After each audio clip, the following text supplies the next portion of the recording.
Alors, on va changer un peu. On est habitué à rebondir, à chair à tout cœur. Donc, on va changer un petit peu. On va vous faire participer beaucoup plus activement sur cette dernière partie. Donc, on a vu avec les journalistes qui sont présents, vous allez pouvoir poser vos questions. Si vous avez une question pour un journaliste particulier, eh bien, vous allez vous adresser à lui. Vous allez dire, voilà, j'ai une question pour Mike, pour Kate. Sur le principe, on leur a demandé, dans la mesure du possible, qu'il ne soit que 2 à répondre à une question assez rapidement. Voilà, de façon à rendre ça plus actif, plus intéressant, et que vous puissiez vous participer du coup aussi à cette conférence. Si vous avez des questions spécifiques, n'hésitez pas à lever la main. Après, à vous lever quand on vous désignera, parce que si vous êtes 10 à poser la question, il va falloir malheureusement choisir les personnes. Et puis en face de vous, donc si vraiment c'est une question pour un journaliste particulier, vous le mentionnez. Sinon, à tour de rôle, ils verront pour vous répondre. Alors j'ai une dernière question, enfin, c'est une question pour vous, public. Est-ce que parmi vous, il y a quelqu'un qui repart après la conférence sur Montargis? On a une personne qui cherche un covoiturage pour repartir. Donc si vous êtes par là, venez nous voir et puis on vous mettra en lien avec la personne. Merci à vous. Bonne fin de conférence.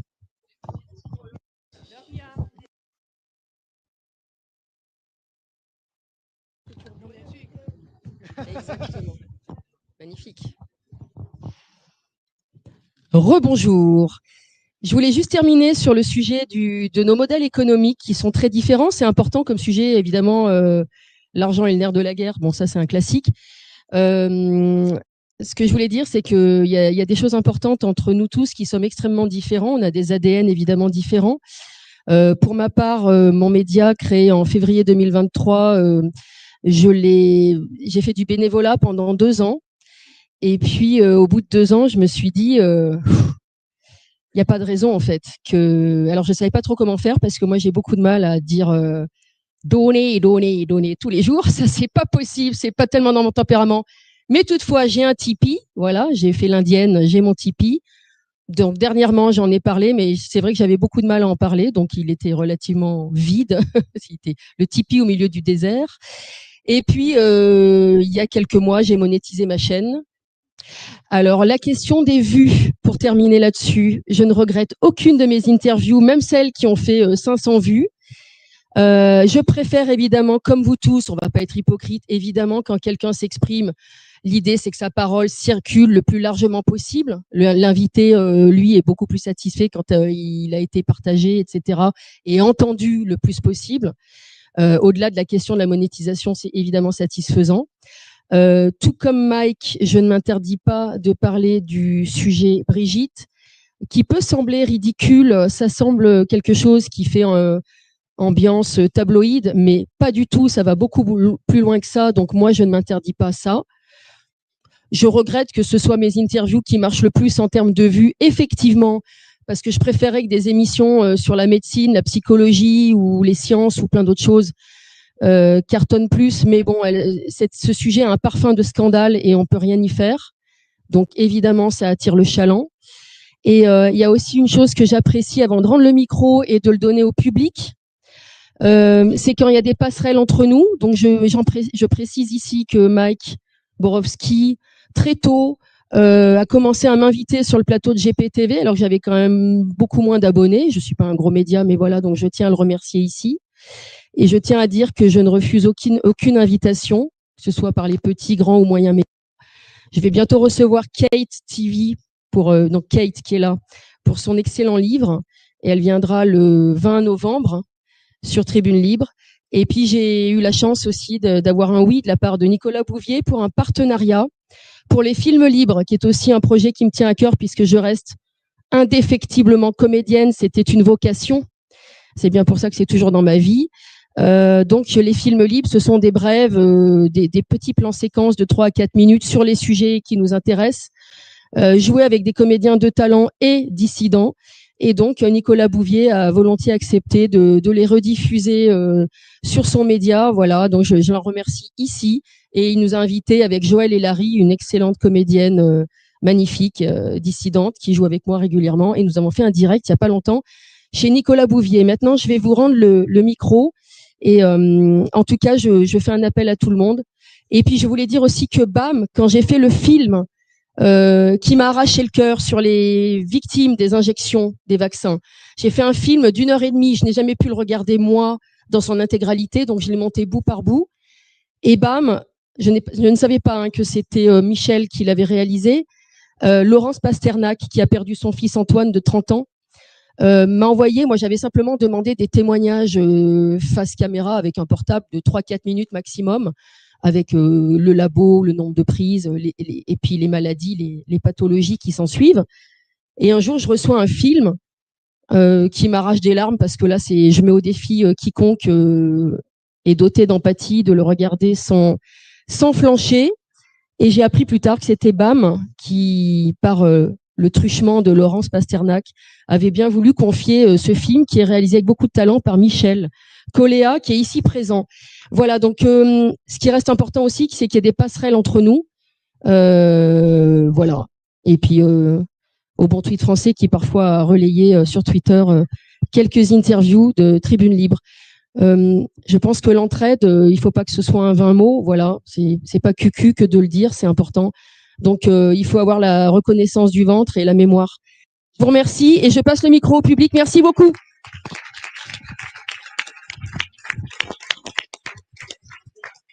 Qui d'entre vous aurait une question? Alors, je vais aller où la dame qui est là. Vous avez levé la main, mais après tout le monde. Ok. Merci à vous tous sur la scène. Vous êtes. Ça marche pas? Allô? Ah, je mets là? Ok. Merci à vous sept, Kate, Stéphanie, Nicolas, Michel, Robin, Vincent et Mike. J'ai une question sur le rayonnement international, des médias indépendants, que n'a pas été évoqué comme sujet. Et je voudrais savoir, mais je connais déjà la réponse et j'ai quelque chose à vous proposer. Il n'y a pas, à mon sens, un réseau de citoyens reporters francophones à travers le monde où ils pourraient être organisés sur une de vos chaînes, ou peut-être un pôle, une cohorte de chaînes, sur une information qui nous informerait sur toute la planète des francophones installés dans divers pays du monde, où il y aurait peut-être une émission mensuelle. Donc, c'est une amie, Véronique, que Michel connaît. J'ai évoqué tout à l'heure le sujet, qui m'a dit, qui a accueilli mon idée, enfin l'idée de Véronique plutôt, avec enthousiasme. Et on est prêt à vous aider pour à mettre en place une possibilité d'émission comme celle-ci avec Véronique. Et puis, j'en ai parlé à Stéphanie qui trouvait l'idée sympa. J'en ai parlé à Nicolas. Donc, si vous êtes intéressé, je demanderai peut-être à Stéphanie ou Véronique propose une émission par Zoom, de se retrouver pour parler de ça. Voilà. Alors déjà, merci Isabelle de poser la question. Oui, on en a discuté justement en privé tout à l'heure. Toutes les initiatives sont bonnes à prendre et je constate que vous en parlez. Parce qu'il y a beaucoup de gens qui reviennent sur ce que disait Michel, notamment sur de l'information à l'action.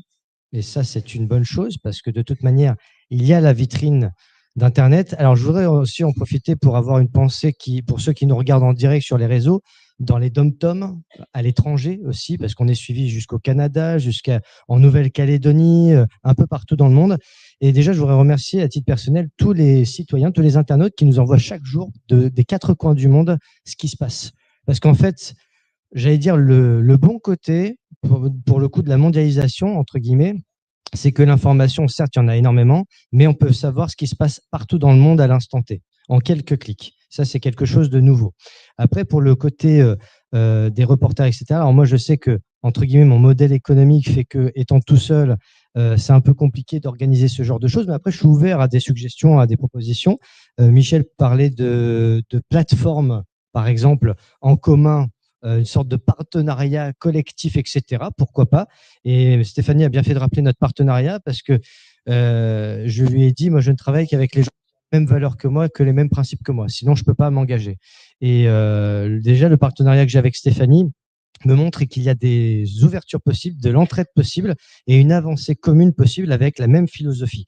Donc, cette journée aujourd'hui peut être aussi le marchepied pour quelque chose qui peut, en 2026, commencer à émerger. Je le souhaite, à titre personnel.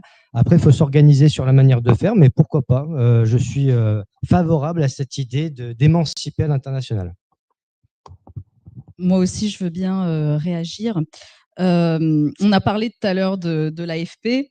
Mike en a beaucoup parlé. Hein, et peut-être que c'est le moment, effectivement, de recréer une nouvelle agence de presse, en tout cas entre nous, alternative, on va dire. Donc, cette idée est très bonne. Et moi, j'aimerais citer Christelle Néant. Christelle Néant, elle est reporter de guerre. Elle est basée dans le Donbass. Et elle, récemment, justement, ils ont créé l'International Reporters. Là, oui, tu veux dire quelque chose? Oui, mais alors, non. Tu sais qu'en plus, je la cite dans mon livre, Anne-Laure Bonnel, mais c'est pas... Oui, on a une pensée très forte pour Anne-Laure, pour tout le travail qu'elle a fait, parce qu'elle est reporter, c'est un grand reporter de guerre. Mais là, c'était pas le sujet, en fait, de mon propos. C'était pour... Je citais Christelle Néant, qui a créé, en fait, une sorte d'agence de presse, justement. Alors, on l'a beaucoup accusé d'avoir été financé par Poutine, mais vous savez très bien qui l'a accusé, hein, pas la peine que je cite leur nom.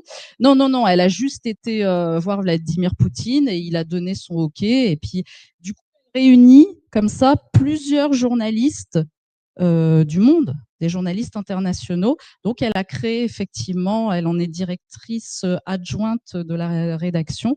Donc, pourquoi pas nous aussi, voilà, commencer à nous organiser et être en mouvement, en action surtout. Une autre question?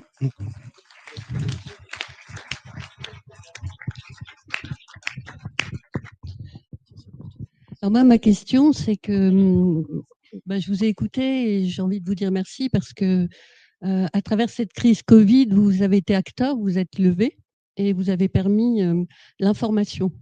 Bon, là, aujourd'hui, maintenant, ça fait plus de 4 ans et moi, je me place aujourd'hui en tant que personne qui, depuis 4 ans, est informée, sait ce qui se passe et sait que nous sommes face, en fait, à une matrice qui est en train de mourir.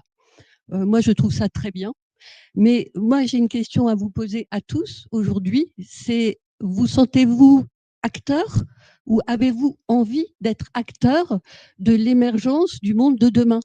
C'est-à-dire que peut-on créer, que peut-on co-créer aujourd'hui qui peut justement, et qui, c'est pas qui peut, mais qui se doit d'émerger aujourd'hui pour passer à autre chose.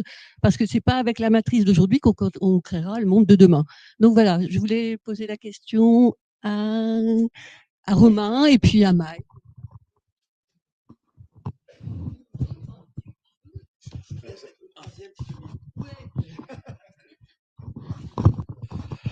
Alors, vous avez totalement raison, chère madame. On ne doit pas être seulement en réaction à quelque chose, parce que si on veut que les gens adhèrent, on doit aussi proposer un projet. Et ça, c'est vrai que les politiques qui, entre guillemets, nous représentent ne proposent pas de projet. On doit en créer un.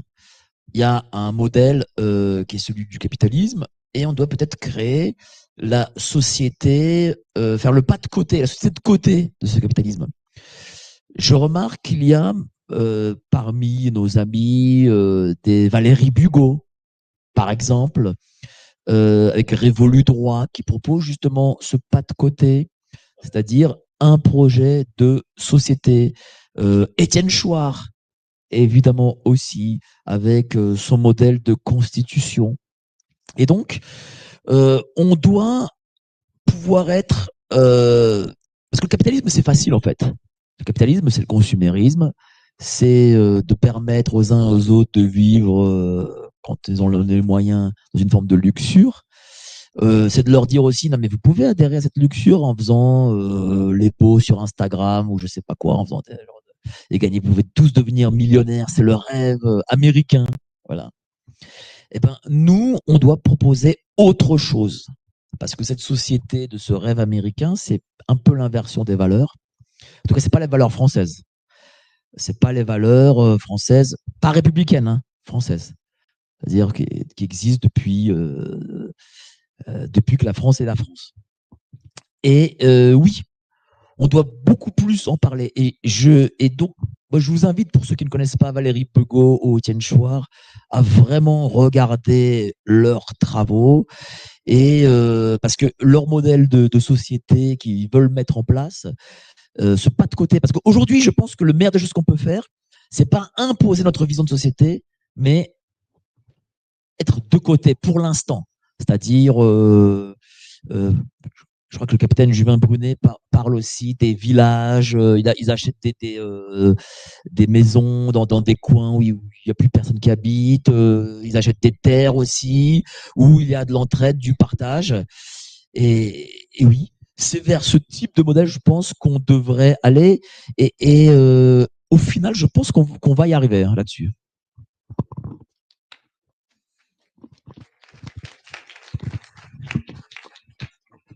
On fait tout juste avec ce micro-là?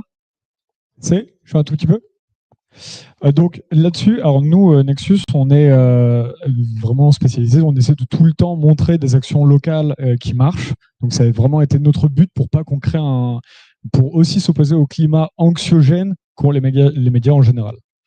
Maintenant, là-dessus, ce qui est assez intéressant, c'est que quand tu observes l'état de l'action locale aujourd'hui en France, elle est quand même assez restreinte. Et ce qui n'est pas une fatalité du coup, ça peut se recréer. En gros, la problématique qu'il y a eu, c'est qu'il y avait quand même pas mal de réseaux d'entraide qui existaient avant les années 50-60 et ça a été détruit par des politiques extrêmement capitalistes où il fallait une forme de rentabilité tout le temps. Et aujourd'hui, pour tous les bénévoles je ne dis pas qu'il n'y a rien qui existe, il y a des milliers de bénévoles qui se cassent la tête sur le terrain et qui, aujourd'hui, justement, en bavent pour essayer de tenir quand on a déjà un monde du travail aujourd'hui qui a repensé parce que les gens travaillent 8-9 heures en dehors de chez eux, plus ont 2 heures de route aller-retour pour revenir. Donc, il faut qu'on repense un système pour que les gens puissent avoir du temps pour pouvoir recréer tout un écosystème possible. Maintenant, il y a déjà des choses qui existent aujourd'hui et qui sont possibles, notamment dans des localités comme ici, ou comme on était à Castres il y a 2 mois, on a vu, il y a énormément de dissidents partout et il faut pouvoir se remettre en marche. Alors, donc nous, qu'est-ce qu'on a vu aujourd'hui qui marche? Il y a déjà les jardins partagés, ça permet de refaire quelque chose de concret ensemble. Ça, c'est quelque chose d'assez facile. Les communes souvent offrent de reprendre des terrains pour pouvoir s'en occuper. Donc ça, c'est cool parce qu'à l'intérieur, tu peux refaire énormément d'ateliers. Il faut repenser déjà au niveau 0. Le niveau 0, c'est pas mal.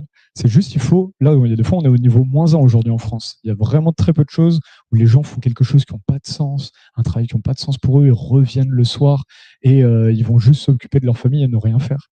Il faut aujourd'hui qu'on arrive à réimplanter au moins 1 heure par jour qui soit mis pour faire des cafés associatifs, pour recréer des petits réseaux d'entraide de villages. Il y a eu Solaris qui a fait Solaris a commencé à recréer des réseaux très intéressants dans de nombreuses communes.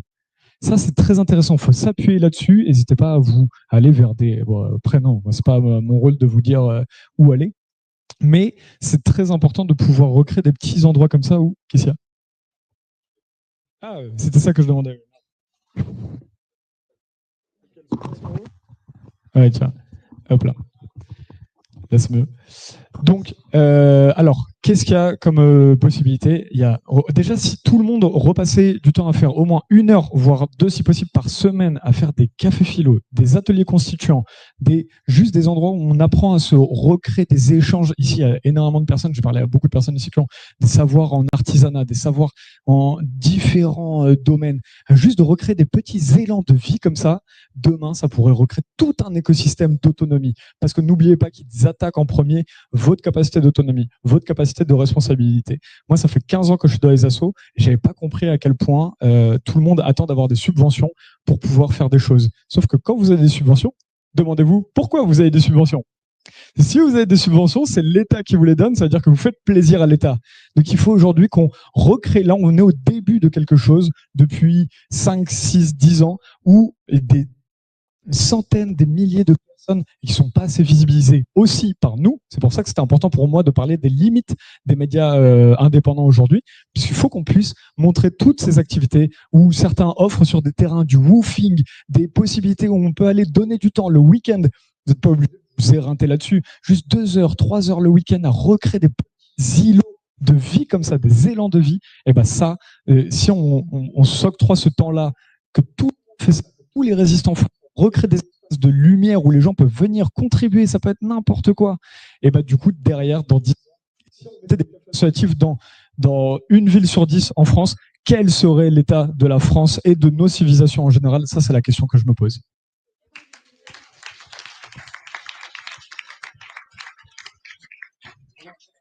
Dis-moi. Je parle. Ouais. Ah, du spirituel, tout à fait. Non, très rapidement. Du spirituel, moi, je suis personne pour dire, mais je pense que c'est intéressant. Effectivement, le spirituel est complètement mort. Nietzsche avait déjà dit, il y a 150 ans, Dieu est mort, et depuis, on l'a jamais remplacé. Donc oui, ça, effectivement, ce serait intéressant de ne pas pousser des trucs grandiloquents là-dessus, mais qui peuvent être très intéressants. Bah, ça va, je fais 15 secondes, frère. Ouais. Non, c'est pas ça, c'est que je vois quelqu'un, avant qu'on attaque une question, c'est deux, mais je vais pas parce que c'est pas que je suis pas d'accord avec vous, mais je suis quand même en désaccord pour une raison simple. Évidemment qu'il faut un monde désirable, qu'il faut réussir, ça s'appelle la politique, hein, la vraie politique. La vie de la cité, c'est vraiment non, mais par contre, nous sommes en situation d'urgence. Les gens qui ont le pouvoir, ils ont la monnaie numérique qui arrive, ils vont nous mettre en cage. Ça va pas prendre 20 ans.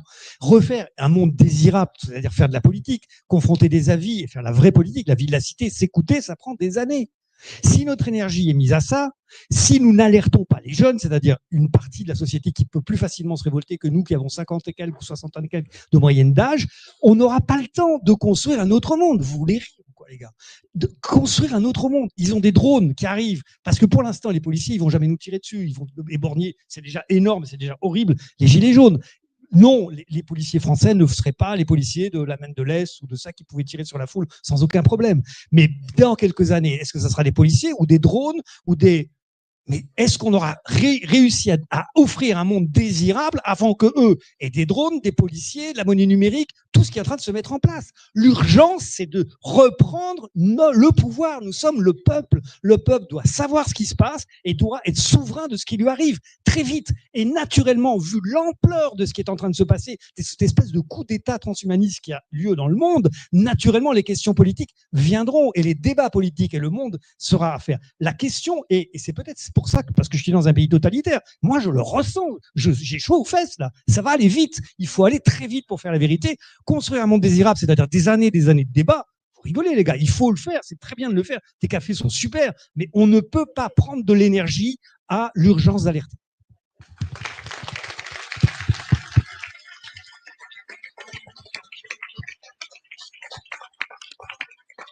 On surestime souvent ce qu'on peut faire en une année, on sous-estime toujours ce qu'on peut faire en 10 ans.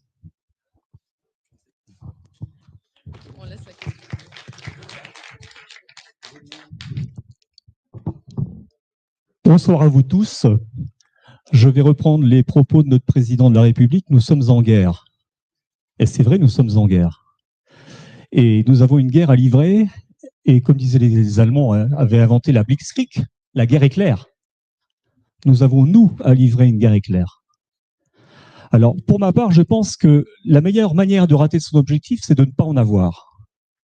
Et le problème de la multiplication des médias indépendants ou alternatifs, c'est qu'en fait, on noie les gens d'information, qu'ils ne sont pas toujours en mesure d'assimiler. Et je pense qu'il serait intéressant de faire un outil qui serve à toutes les plateformes à se réunir et à agir et à informer par ordre de priorité. Parce que je pense qu'il y a des choses prioritaires. On est à un carrefour civilisationnel. Je crois que c'est la première fois qu'on s'attaque autant à l'humain. Hein, l'intelligence artificielle, le transhumanisme. Là, on est, la technique a rendu cette forme de guerre vraiment à pousser au plus loin qu'il puisse être l'atteinte sur l'humain. Je pense qu'il serait important de pouvoir se réunir entre nous, tous les médias, et puis de définir les priorités. Je pense que c'est ça qu'il faut traiter en premier. Si on prend depuis l'après-guerre, on a vraiment une priorité économique. On a perdu énormément d'artisans, de commerçants, d'agriculteurs. Mais effectivement, on a perdu des entités. Mais on a perdu autre chose de bien plus précieux, les savoir-faire. Les savoir-faire. Depuis la Révolution, on a confié le pouvoir politique aux marchands. Aujourd'hui, pourquoi il y a autant de malheurs dans l'agriculture? C'est parce que le revenu de l'agriculteur a été capté par le marchand. On a organisé une justice commerciale entre marchands. On a été chercher un illuministe italien, qu'on a mis chancelier du roi Charles IX, fils de Catherine de Médicis, pour organiser la justice des marchands, avec des gens élus, puis après désignés par les préfets, et aujourd'hui cooptés parmi des loges ou des cercles proches des chambres consulaires. Alors, on a une urgence effectivement économique, puisqu'on est en train de créer de la misère. Alors, je pense que ça, il faut le traiter. Il faut traiter aussi le médical, l'euthanasie, tout ce qu'on est en train de prendre auprès de l'humain, ça aussi, c'est une priorité.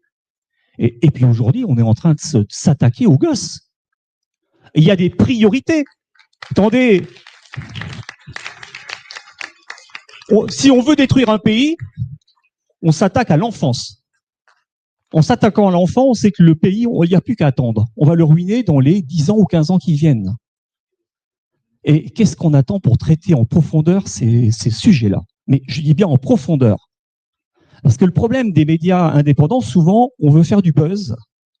On fait de la quantité au détriment de la qualité. Il faut savoir, quand on traite un problème, il faut savoir l'aborder historiquement. Qui a fait quoi, à quelle époque, dans quel but. Et on doit tout connaître quand on traite un sujet.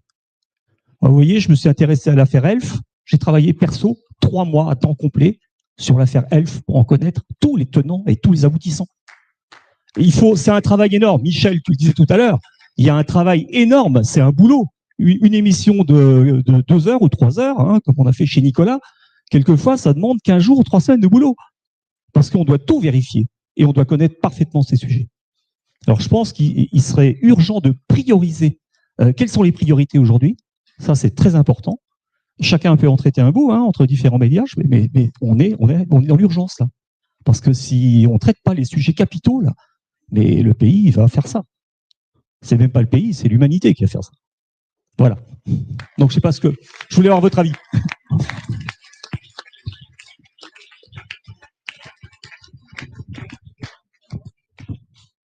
Je vais me permettre de répondre à Michel. Merci Michel pour cette question et ça me permet de faire un clin d'œil à quelqu'un qui est dans la salle.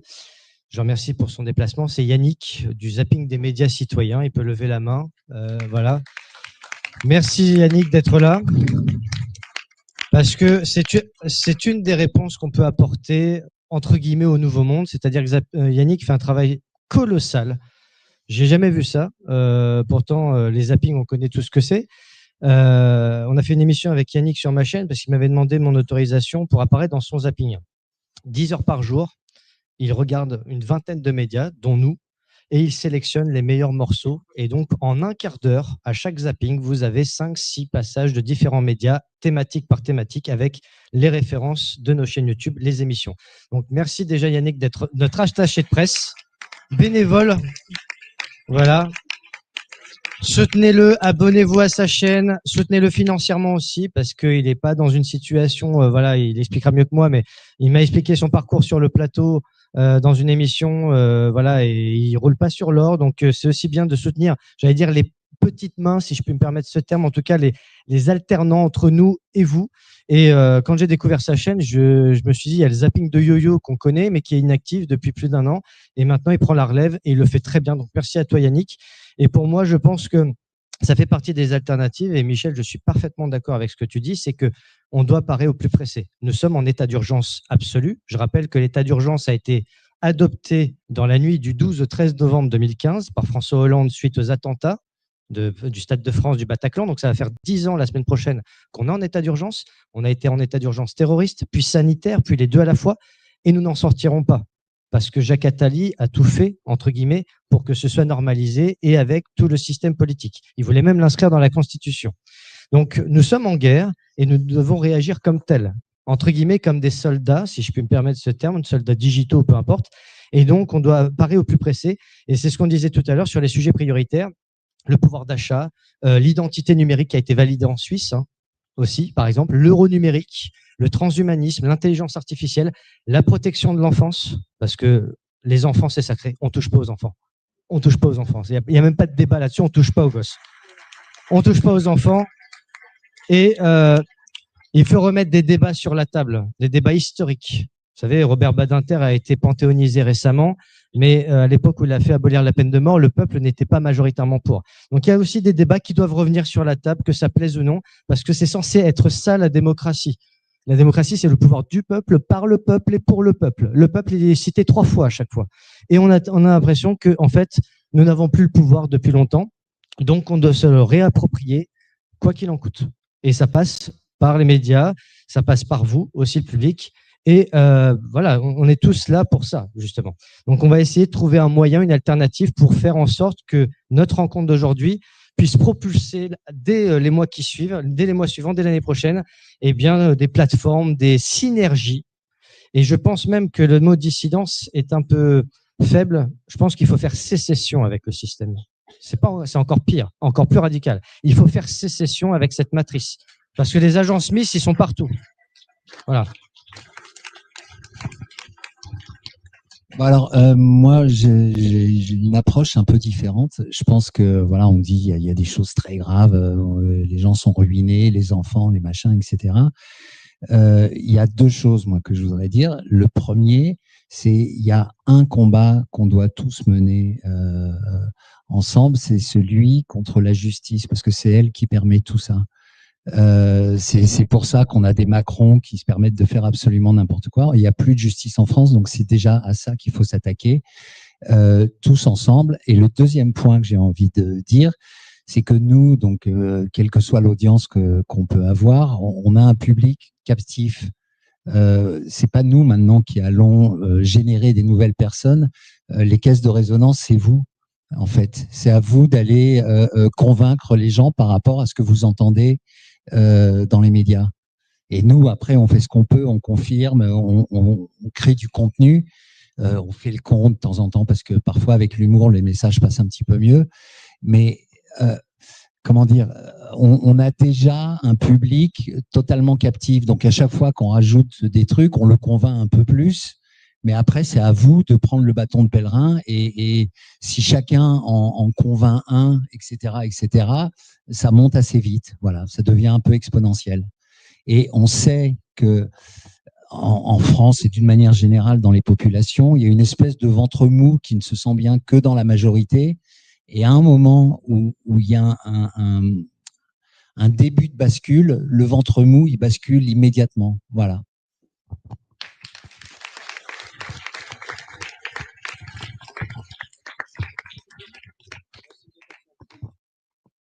Si c'est peut-être à moi de poser la question, peut-être. Bonjour à tous. Moi, je rejoins monsieur qui est intervenu, étant donné qu'on est dans l'urgence. Et je voulais simplement peut-être exposer ici, c'est comment réveiller l'humain qui est endormi. Et je souhaiterais davantage peut-être voir dans des médias indépendants les sujets sur l'ouverture spirituelle, puisque nous sommes quand même la création du divin, hein, de la source divine. Donc, pour ceux qui sont pas complètement éveillés ou novices, peut-être parler de ces sujets-là et d'amener peut-être parler par rapport à des soins qui peuvent exister, des soins énergétiques, par rapport à tout ce qu'on a vécu par rapport au Covid, puisque je peux constater que suite à la vaccination au Covid, donc il y a eu session, des pour et des contre, et que les gens finalement ont commencé vraiment plus en plus à s'ouvrir sur des médecines de techniques ancestrales, on va dire. Donc ça peut être un début d'éveil pour après peut-être amener les gens à regarder des médias indépendants et avoir une ouverture à s'informer sur ce qui existe, ce qu'on vit réellement, quoi, parce que bon, on a quand même un paquet d'endormis. Donc voilà, je rejoignais et pour par rapport à l'urgence, un humain qui s'éveille bah, c'est toute une économie aussi qui peut s'éveiller derrière, forcément action-réaction. Et puis, bah, je partage l'avis de Nicolas. Oui, on touche pas un enfant, on touche pas aux enfants. Ça, pour moi, c'est pas possible non plus. Donc voilà. Et j'aimerais voir dans les médias indépendants aussi davantage de jeunesse. Alors bien sûr, hein, ça va pas être évident, ça va pas être facile, mais voilà. Même si globalement, on peut dire que les gens qui s'éveillent sont toujours un petit peu plus jeunes que nous. C'est déjà une bonne chose, mais voilà, c'était tout. Voilà, pour rejoindre monsieur.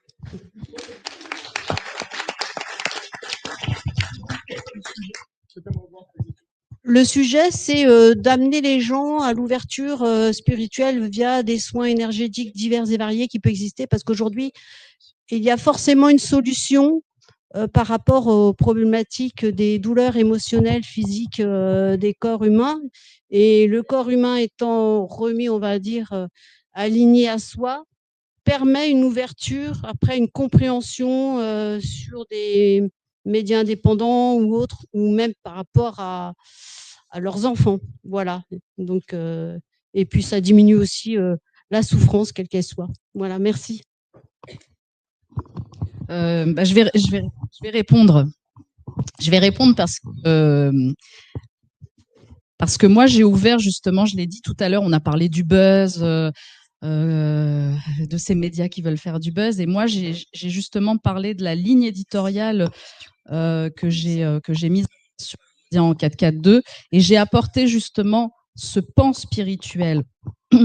Moi, j'ai osé, sur le média en 442, inviter beaucoup de personnes, beaucoup d'invités indésirables. Alors, à la fois indésirable parce que persona non grata, hein, comme Dieudonné ou Alain Soral, et indésirable aussi parce que je me suis mise dans un champ, par exemple, quand on invite des chamans, bah, c'est prendre un risque. Quand on invite Jean-Jacques Charbonnier qui vous parle d'hypnose régressive, c'est aussi un risque. Quand on invite quelqu'un comme Mark Auburn qui vous parle de sortie de corps, c'est encore un plus grand risque. D'autant plus que cette interview, cet enregistrement a duré plus de 5 heures. Oui, on l'a diffusé en 2 temps. Et donc, j'ai effectivement ouvert le média sur quelque chose de plus vaste. Même s'il y a urgence, pour moi, je me suis dit, il y a urgence, il faut aborder tous les domaines de la société.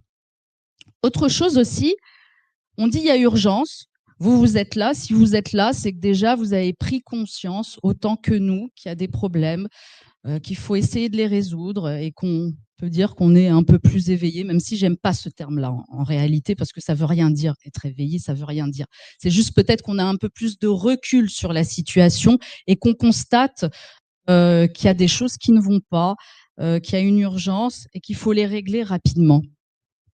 Et en discutant une fois avec un auteur, moi je reçois beaucoup d'auteurs, je les connais quand même pas mal, et ils s'investissent parce que écrire, ça demande beaucoup de temps, ça demande beaucoup de recherche, ça demande beaucoup de travail. Et des fois, leurs livres ne se vendent pas.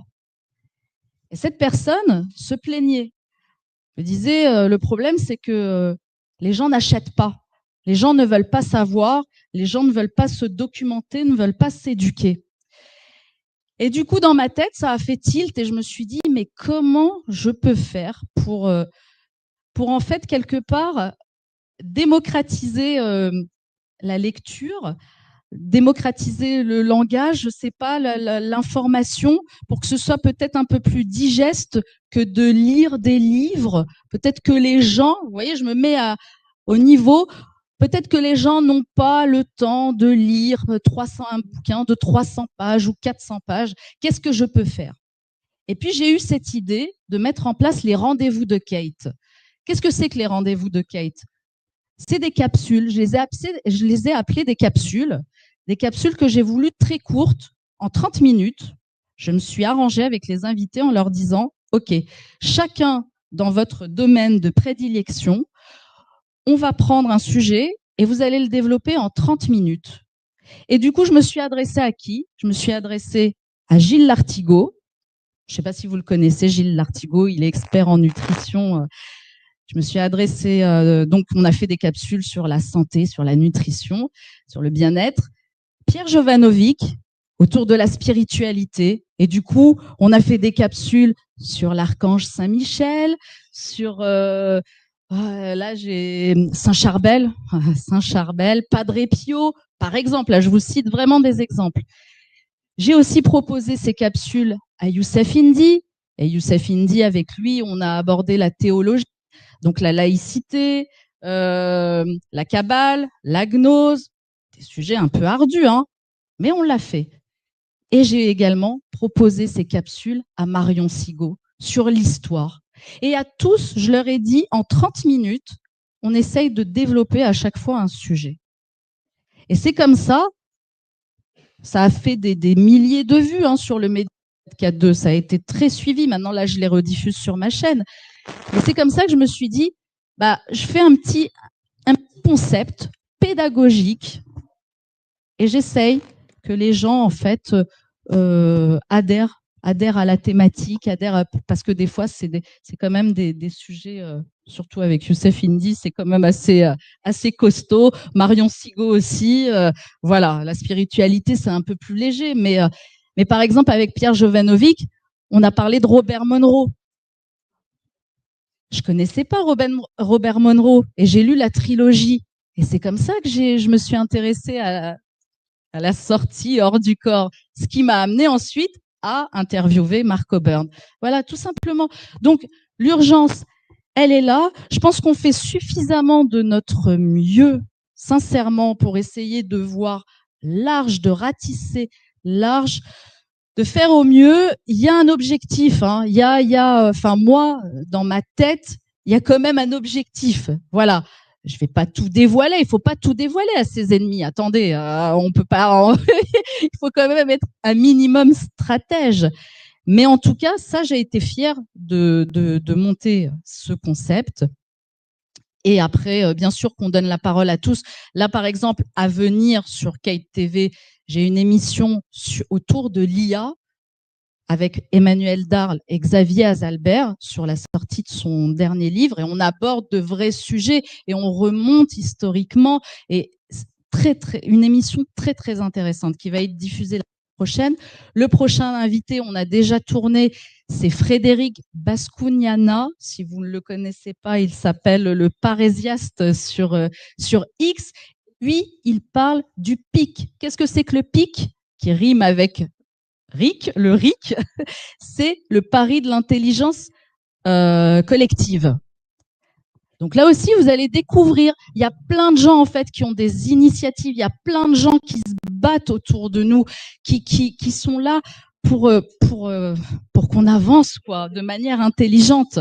Mais ça prendra le temps que ça prendra. Mais on peut pas aller plus vite que la machine parce que il y a plus vite, merci, que la musique. Merci, merci Romain, merci beaucoup, merci, parce que je voulais revenir aux finances en fait. C'est qu'il y a urgence, mais on n'a pas les mêmes armes, on joue pas avec les mêmes armes. Donc ça aussi c'est un facteur à prendre en considération, sincèrement. Voilà, merci.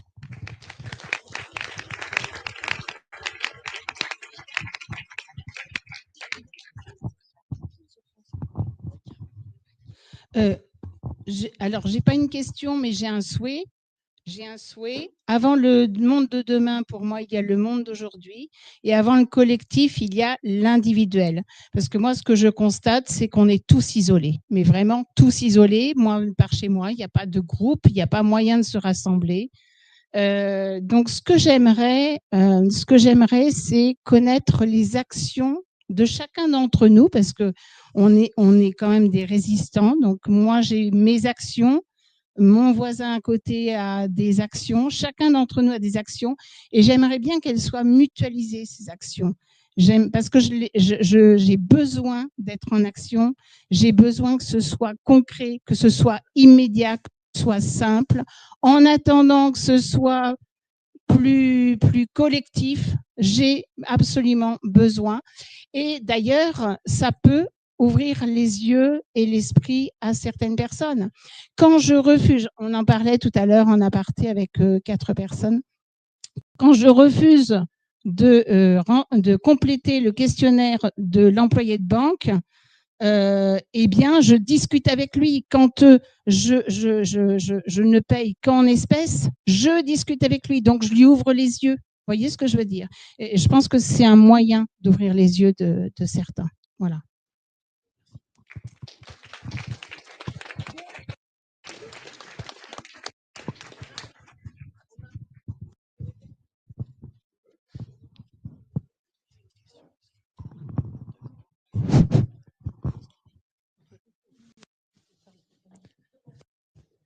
Alors, tout en étant tout à fait d'accord avec tout ce que je viens d'entendre jusqu'à maintenant. Ah, pardon.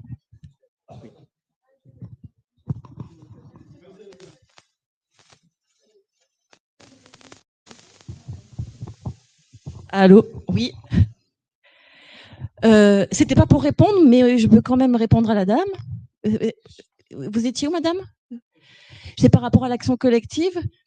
Si vous en avez envie, et s'il n'y a rien, je me suis rendu compte, des fois que je me plaignais, je me disais, ah, il n'y a pas ci, il n'y a pas ça, ou telle personne ne se comporte pas comme ça avec moi, et d'attendre plutôt de l'extérieur, et finalement, initier le mouvement.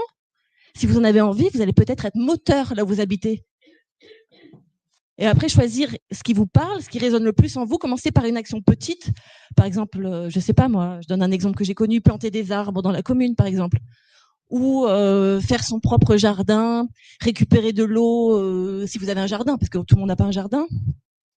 Commencez par des petites choses, en parler autour de vous. Et si vraiment ça vous anime, vous allez attirer à vous des gens qui ont envie de faire pareil. Voilà, c'est parfois quand ça n'existe pas, c'est à nous de le créer. Pardon. Et c'était pas ça que je voulais dire à la base. J'avais envie de dire que si jamais il y a des journalistes, des médias mainstream, des scientifiques, des économistes, des médias qui ne sont pas du bord qu'on prétend, que nous on dit qu'on va être complotiste, je sais pas quoi, de droite, de je sais pas quoi, enfin bref, on n'est pas comme ça. Et puis, quand bien même si on l'était, ça voudrait pas dire qu'on n'est pas ouvert à d'autres. Donc, s'il y en a qui nous écoutent, nous, on aura envie, chez Nexus, de faire passerelle, au-delà des mouvements politiques, au-delà de tout dogme. Donc, s'il y en a qui veulent bien participer à des émissions passerelles sur un fait précis, on parlait tout à l'heure des faits, des sources, est-ce que tel médicament est bon ou mauvais? On vient. Celui qui pense qu'il est bon, il va nous expliquer factuellement pourquoi il pense que ce médicament est bon avec des données. Si celui qui dit qu'il est mauvais, qu'il vienne avec des données et qu'on en parle et qu'on puisse en parler à cœur ouvert. Voilà. Donc, s'il y en a qui nous écoutent, eh bien, nous sommes ouverts à la passerelle. C'est tout ce que je voulais dire. Est-ce que quelqu'un veut enchaîner? Tu veux reprendre Donc, je disais que tout ce qu'on vient d'entendre me plaît beaucoup. Tout à fait. Notre ami qui vient de prendre la parole a eu déjà la réponse à sa question, donc je n'y reviens pas, mais je suis tout à fait de son avis en ce qui concerne la spiritualité. Et vous avez répondu. Moi, je voulais rebondir sur ce qui avait été dit tout à l'heure au sujet des ventres mous et de l'urgence qu'il y a à réagir.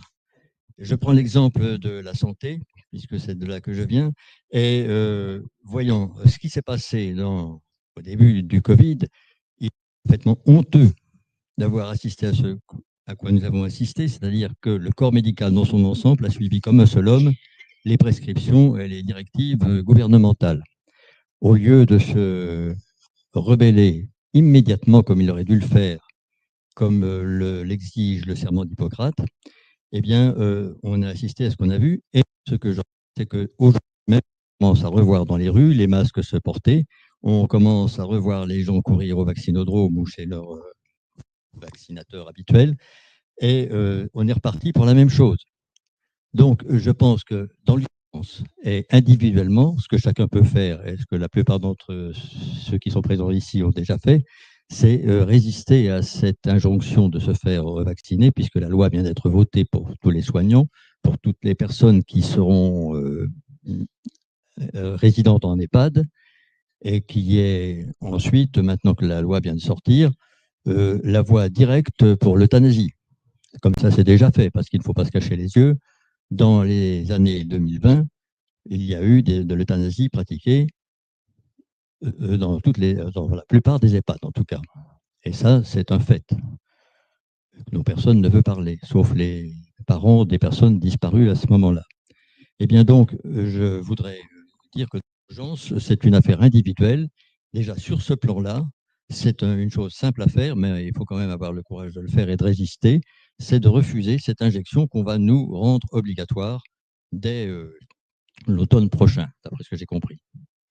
Voilà. Et puis, à partir de là, parce que la santé sert quand même de tremplin pour toutes les autres lois qui vont sortir. Et c'est avec cette santé et la peur qu'on nous fait, à chacun, qu'on nous tient. Donc, c'est la première chose sur laquelle je pense qu'il faut résister. Voilà, c'est tout ce que je voulais dire. Alors, remercions les autres.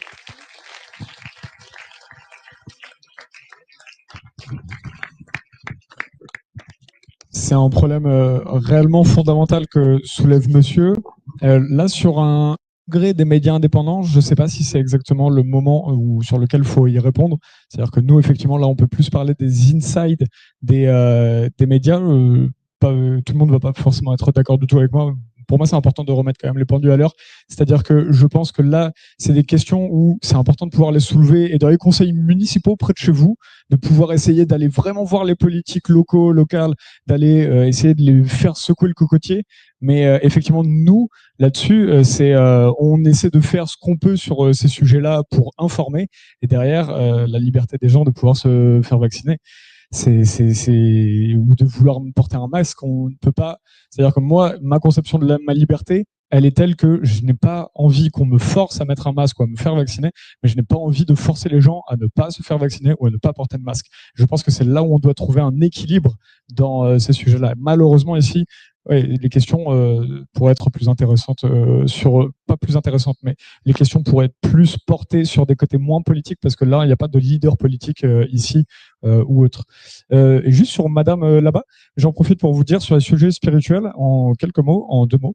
Nexus, pour le coup, moi, je travaille moins dessus. J'aimerais bien peut-être dans le futur, mais on a tous les pigistes dans le magazine, pas tous les pigistes, on a la moitié des pigistes qui travaillent sur ces sujets-là. Donc si vous connaissez pas le magazine, vous n'allez pas être déçus. Vous allez adorer. Même Estelle qui est venue tout à l'heure, je pensais qu'elle allait en parler parce qu'il y a énormément de spiritualité, de trucs d'énergie. Moi, je suis moins calé dessus, mais de chamanisme, etc., d'expériences aussi qui sont faites. Donc n'hésitez pas à aller là-dessus. On a un éventail politique et tout. Bref, voilà.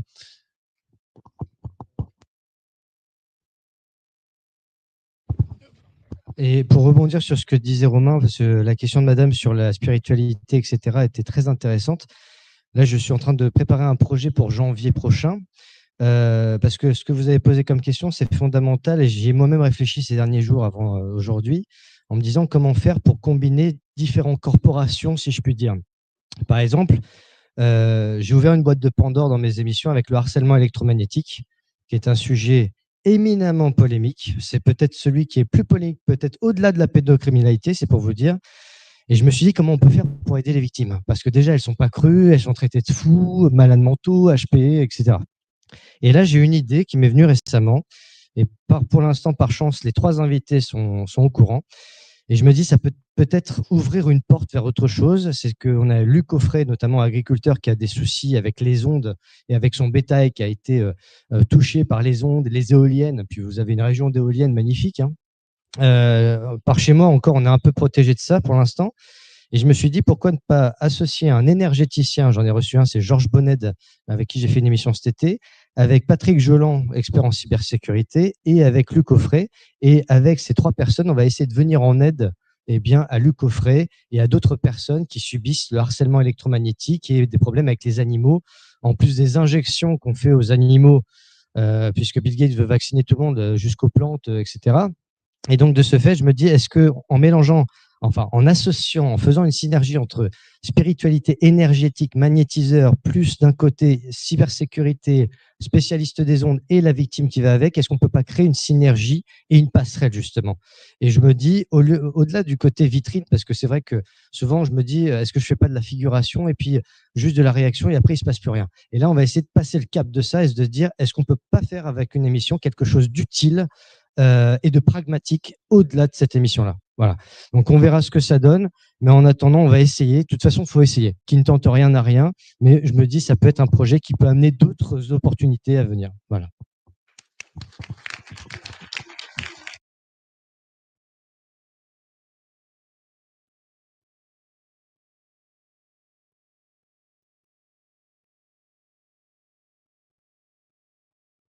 Ça marche? Ouais. Alors, moi, j'ai une proposition et aussi une question. Et en fait, je rebondis sur ce que disait tout à l'heure Michel. Dès le début de la crise, j'ai eu envie de partager l'information que je comprenais et que je recevais. Et en partageant sur Facebook. Donc, moi, à mon petit niveau, je me suis fait invisibiliser aussi. J'ai bien vu que ça marchait pas du tout. Mais pourtant, j'avais envie de crier ce truc-là. Quand il y a eu après les marches contre les vaccins, RN, etc., j'ai compris qu'en fait, on s'adressait toujours au pouvoir au lieu de s'adresser à nous, en fait, entre nous, aux gens qui étaient là, qui étaient sur les trottoirs, qui nous voyaient passer, comme on voit défiler du bétail. Et je me disais, mais c'est à eux qu'il faut parler. Et j'ai toujours eu cette sensation-là, mais je savais pas comment le faire. Je voyais bien que moi, dans ma famille, ça marchait pas du tout. Je savais pas le faire. Pourtant, je suis initiée à la communication non violente, mais ça marche pas. Donc, j'ai encore réfléchi plus loin et je me suis dit, mais à partir de tout ce que vous nous donnez, parce qu'en fait, on vous demande à vous de faire plein de choses, mais vous en faites déjà plein. On a toute l'information dont on a besoin, vous la véhiculez, il y a tellement de choix, il y a tellement de choses. Par contre, nous, comment on l'intègre? Comment on l'intègre et comment après, nous, à notre niveau en local, on arrive à la rediffuser. Et là, c'est de créer de l'intelligence entre nous. Et c'est pas facile de communiquer avec des gens qui sont fermés et qui en réalité vont nous accuser nous d'être presque des terroristes de la pensée, mais en réalité ils sont très souvent eux hyper agressifs. Enfin, je sais pas si vous l'avez déjà remarqué, mais on se fait vraiment remballer comme très vertement. Et c'est pas facile. C'est pas facile, Mike, par exemple, de dire d'y aller doucement et puis peu à peu, etc. Moi, je sais pas comment on fait. Moi, quand je vois des chiffres, quand je vois des chiffres qui me disent que maintenant il y a plus de morts que de naissances en France, je dis wow, j'ai envie de sauter au plafond. Et comment on fait pour communiquer avec ces gens-là? Et donc mon idée, c'était moi en tout cas. Donc moi j'habite dans le Cher. Donc si ça intéresse des gens qui sont dans le Cher, de nous réunir, de créer peut-être une bibliothèque commune parce qu'on peut pas acheter tous les bouquins. Donc de créer une bibliothèque commune et par thématique de créer des fiches d'arguments clés simple et pas trop antagoniste pour pouvoir interpeller les gens et pour que chacun d'entre nous ayons un outil facile à utiliser, déjà pensé par d'autres ou qu'on peut repenser, qu'on peut faire évoluer pour savoir parler aux autres. Voilà. Et parce que moi, je pense aussi qu'il y a urgence. En fait, je suis dans cet antagonisme entre me dire, ouais, le monde de devant, moi, j'ai mon jardin et tout ça, je partage avec mes voisins. Ok, mais je crains tout ce qu'ils sont en train de faire. Ils vont vachement vite. Donc, et je suis toujours dans cet antagonisme de me dire, mais j'ai envie, moi aussi, de participer à l'urgence du truc. C'est super urgent. Donc, je ne sais pas ce que vous en pensez. Je ne sais pas ce qu'en pensent les gens ici autour, mais voilà, c'est la proposition. Voilà.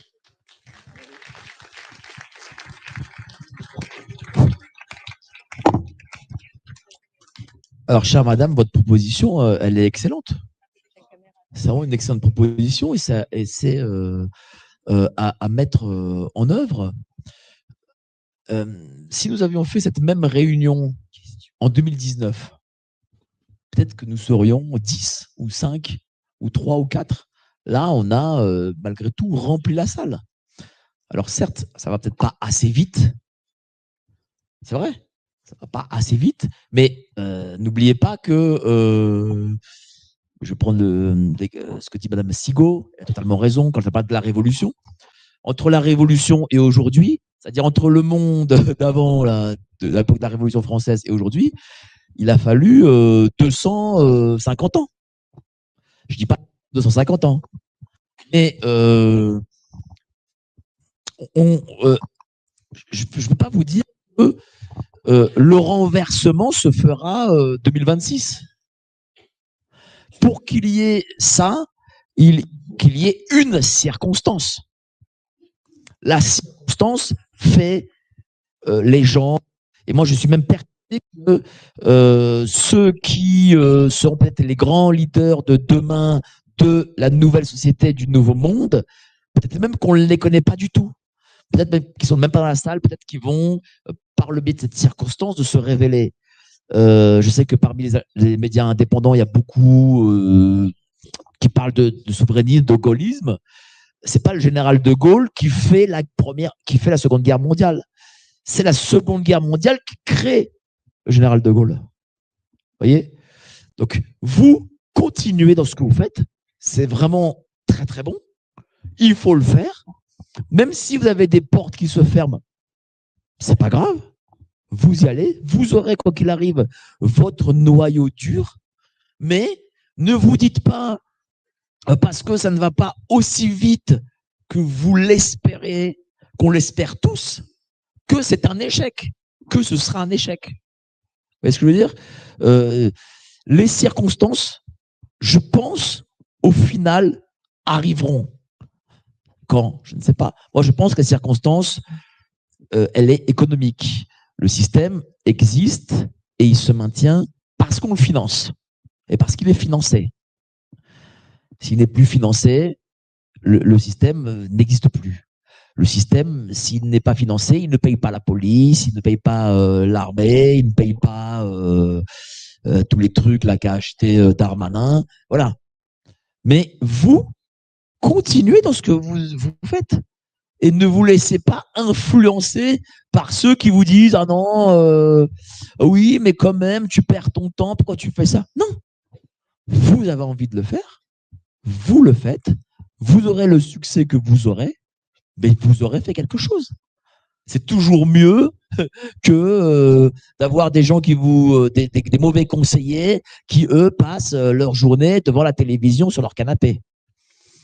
Voilà, déjà pour ça. Je voulais dire, le monsieur qui a fait travailler sur Elf, il est où ce monsieur? Bah écoute, tu veux venir chez moi? Tu viens? Et puis on fait une émission, c'est tout. Faut nous le dire, les choses comme ça. On doit être au courant. Hein.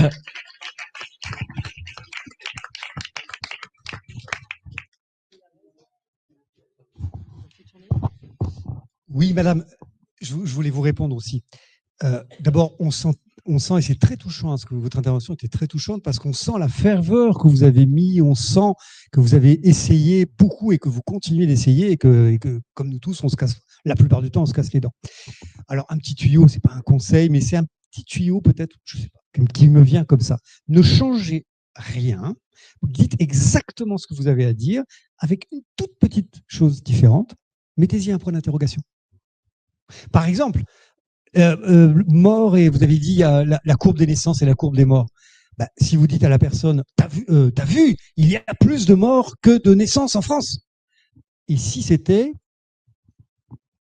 depuis quand et pourquoi il y a plus de morts que de naissances en France? T'as vu ça? Mais pourquoi? Pourquoi?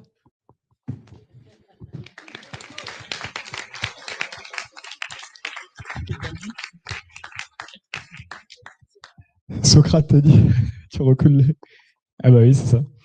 Et ce qui est intéressant là-dessus, pour justement parler du métier qu'on fait, je suis assez d'accord avec madame. J'aimerais bien qu'on arrive à plus donner des petites clés.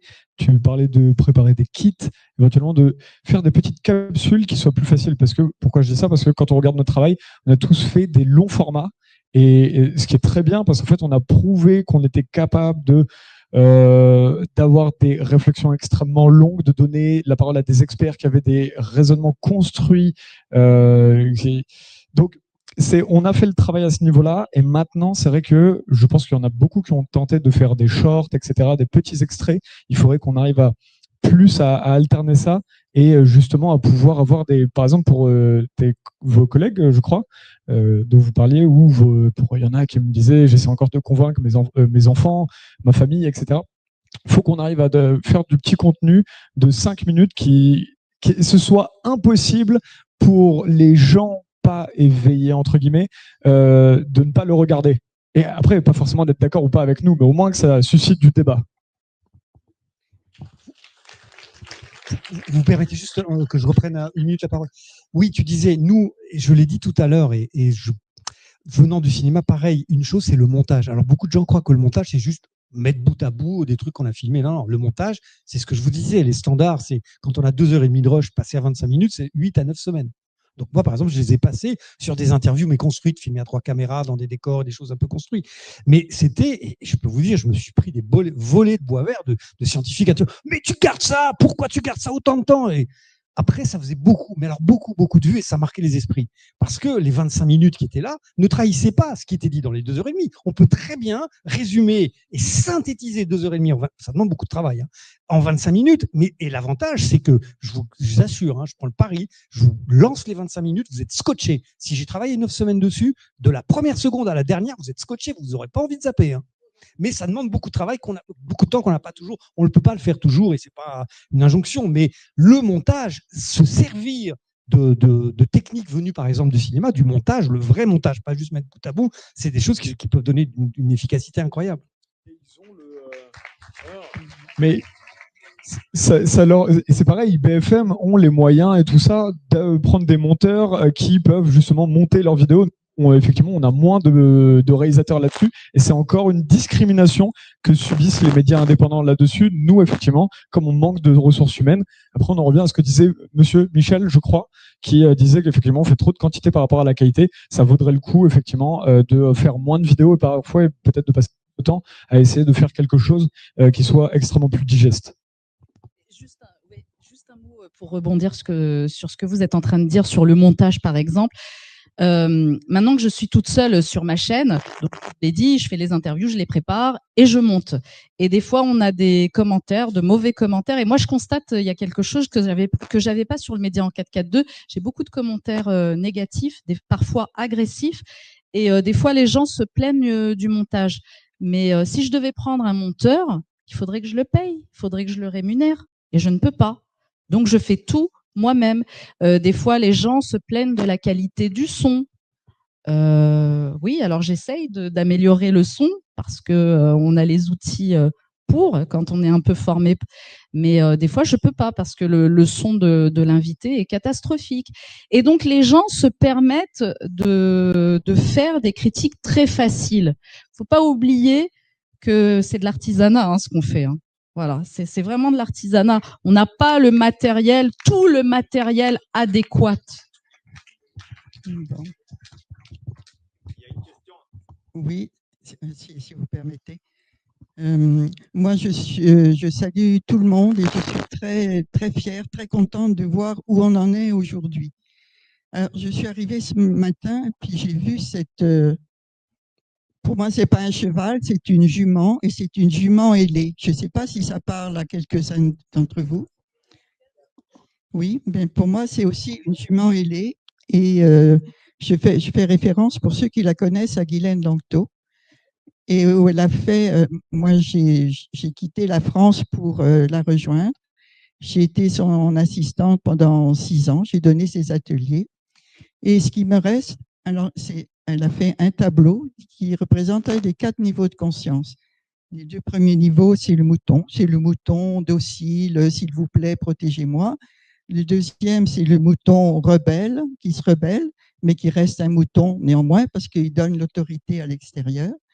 Et puis après, il y a un passage, il y a vraiment une transition où là, il y a un changement de conscience totale qui va avec une décision. Déjà une prise de conscience et une décision. Et alors là, c'est la jument, parce qu'elle a mis au féminin, parce que le féminin est ce qui inspire, ce qui est à l'intérieur, et le masculin, je ne dis pas l'homme et la femme, hein, je dis le masculin est là pour être au service du féminin, pour le manifester dans la matière. Donc, il y a la jument qui est souveraine, et on parle beaucoup de souveraineté, mais voilà. Et le 4e niveau, c'est la jument souveraine, mais qui a conscience de sa divinité et qui l'incarne. Voilà, donc moi, je pense qu'on a dépassé entre le mouton et la jument, Et merci, je suis ravie. Mais il y a un pas de plus. C'est comment et de quoi j'ai peur, nous avons peur de la manifester, cette jument souveraine, cette partie de nous qui est à la fois divine et humaine. Comment faire pour la manifester concrètement? Donc moi, c'était en 97 que j'ai commencé à découvrir ça et que je l'ai vécu concrètement. Alors, c'est la peur ou l'amour? Et qu'est-ce qui fait que la peur s'évanouit, se transforme? C'est avec l'amour. Et ce que disait Guylaine, sa phrase, c'était la seule arme réelle, c'est l'amour. Voilà. Donc, voilà, donc c'est se souvenir de qui on est et l'incarner et le manifester. On est venu manifester le divin dans la matière et se souvenir, voilà, on n'est pas juste ce côté horizontal et ces deux axes, horizontal et vertical, s'épousent dans notre cœur et voilà, et apprenons à le manifester à chaque instant. Je vais me faire demander qu'on a l'habitude. J'ai l'habitude, j'adore ça. Je vais juste me permettre de rebondir sur ce que vous dites, madame. Merci beaucoup pour ces belles paroles. Parce qu'il me vient justement à l'idée aussi qu'on a parlé de la guerre de l'information, mais on a oublié qu'on est en guerre spirituelle aussi, et avant tout. Et vous savez, on me dit souvent, et Jean Pernin me l'a dit encore récemment, il m'a dit, tu sais Nicolas, il n'y a pas de hasard. Il y a des synchronicités, tout est écrit. Et je constate que parmi les censures en ce moment, ou les marginalisations, on a Sacré-Cœur quand même, qui est un documentaire que je n'ai pas pu voir encore à titre personnel, mais on est en pleine, justement, une sorte de réveil spirituel. Là, ça a commencé à prendre des proportions colossales, ce documentaire. On a l'histoire du canon français aussi. Et on voit qu'en ce moment, il y a une forme d'explosion. C'est un tsunami permanent. Et je constate que beaucoup de gens ont repris foi quand même. Alors peut-être que ce n'est pas une majorité, peut-être que c'est une vue de l'esprit ou un biais cognitif de ma part, mais je constate quand même que la guerre spirituelle, on l'affronte aussi et que on se rend de plus en plus compte aussi que beaucoup d'églises sont vandalisées et brûlées quand ce n'est pas Notre-Dame, c'est d'autres choses, dans l'indifférence la plus totale la plupart du temps. Et donc, il faut bien prendre en compte que la guerre que nous vivons, elle est multiple. Elle est à la fois contre nos enfants, contre nos anciens, et ça, Éric Mercier l'a très bien dit ce matin, les EHPAD, etc. Donc, protégeons nos anciens. Il faut rappeler que durant le Covid, on nous a interdit d'honorer nos défunts, quelque chose qui n'est jamais arrivé dans l'histoire de l'humanité. Et j'ai travaillé dans la préhistoire. Je peux vous dire qu'à la préhistoire, on faisait les choses autrement. Donc, on a vécu des périodes de traumatisme indélébiles pour certains. Aujourd'hui, on a des enfants traumatisés. C'est quelque chose qu'il va falloir des décennies. Et le problème, c'est que malgré l'urgence, on ne peut pas aller plus vite que la musique, justement. On fait du mieux qu'on peut, mais on essaye de le faire avec le cœur. C'est le principal, je pense. Et on le fait avec authenticité. En tout cas, on essaye du mieux possible de le faire. Et justement, cette guerre spirituelle, il faut la prendre en compte aussi, parce que les gens ont perdu la foi. Ils ont perdu foi en eux, confiance en eux, parce qu'on les a traités de tous les noms, on les a insultés. On a eu des politiciens qui ont dit que les Français, ils étaient cons, de toute façon, et on ne pouvait pas leur dire quelque chose, parce qu'ils n'étaient pas assez intelligents, en fait, pour les comprendre. On a été traités de Gaulois réfractaires, de gens qui ne sont rien. On a maintenant un président de la République qui n'est même plus président de la France, puisqu'il préfère être à l'étranger qu'en France. Donc, il lâche le manche. Ça veut dire beaucoup de choses. Donc, en fait, on doit reprendre notre pouvoir nous-mêmes. C'est-à-dire que Marion Sigaud m'avait dit sur la Révolution française, je lui ai dit, mais qu'est-ce que tu penses, qu'est-ce qu'on devrait faire? Revenir au localisme, c'est-à-dire revenir à l'échelle locale. L'État a pris trop de pouvoir, s'est infiltré dans nos maisons, nous a décerné des titres, nous a dit combien de personnes on devait recevoir chez soi, 6 et pas 7. On a la Gestapo des poubelles aussi, qui vont contrôler nos déchets. On a un État policier totalitaire en permanence. Vous ne pouvez pas faire 5 km sans rencontrer un radar ou des contrôles de police. Voilà la société dans laquelle nous vivons, où des gens, à 11h du soir, ne peuvent plus sortir de chez eux parce qu'ils ont peur de se faire agresser. Et ça, ce n'est pas moi qui l'invente, hein, c'est le réel. Alors, le réel peut être extrapolé suivant certains médias, c'est vrai, mais les gens ne se sentent plus en sécurité dans leur propre pays. Et tout ça, ça fait partie de cette guerre, de cette propagande et de cette ingénierie sociale. Et ça fait des années que ça dure. Ça fait des années que c'est écrit, surtout. Serge Monast en parlait déjà il y a plus de 30 ans et Claire Sévrac aussi. Et donc aujourd'hui, quand on relit ce qui a été dit il y a 30 ans, on se dit, mais c'est ce que nous vivons encore aujourd'hui. Et ces gens-là avaient la foi, en réalité. Et beaucoup de gens, quand je leur pose la question, comment on va s'en sortir, ils me disent, moi je crois en Dieu, je crois à Jésus-Christ. Alors, je ne suis pas là pour faire de l'évangélisme, hein, je précise, mais simplement, je vois quand même que beaucoup retrouvent la foi. Et le film Sacré-Cœur nous fait comprendre pas mal de choses, parce que Steve Goodnell a dit quelque chose de très fort. Il dit, chrétiens, réveillez-vous, parce que vous êtes en danger. Il faut qu'on se réveille. Et le moment est venu de se réveiller, que ce soit en tant que média, que ce soit en tant que journaliste, que ce soit en tant que peuple. On doit se réveiller, on reprendre le pouvoir aux gens qui nous l'ont spolié. Et ça a commencé avec le traité de Lisbonne. Ça a commencé même avec 1789. Donc ça remonte à très loin. Donc on a 2 siècles, j'allais dire, à rattraper. Et là, aujourd'hui, je pense que le moment est venu, puisqu'on est tous réunis ici, malgré la censure qui a été faite contre nous. Et au contraire, on l'a vaillamment abordé, cette censure, puisqu'on y a répondu très intelligemment. Il y a eu un effet à la fois stressant et un effet boomerang. Et donc, c'est grâce à vous si aujourd'hui on peut se réveiller. Voilà. Merci à vous.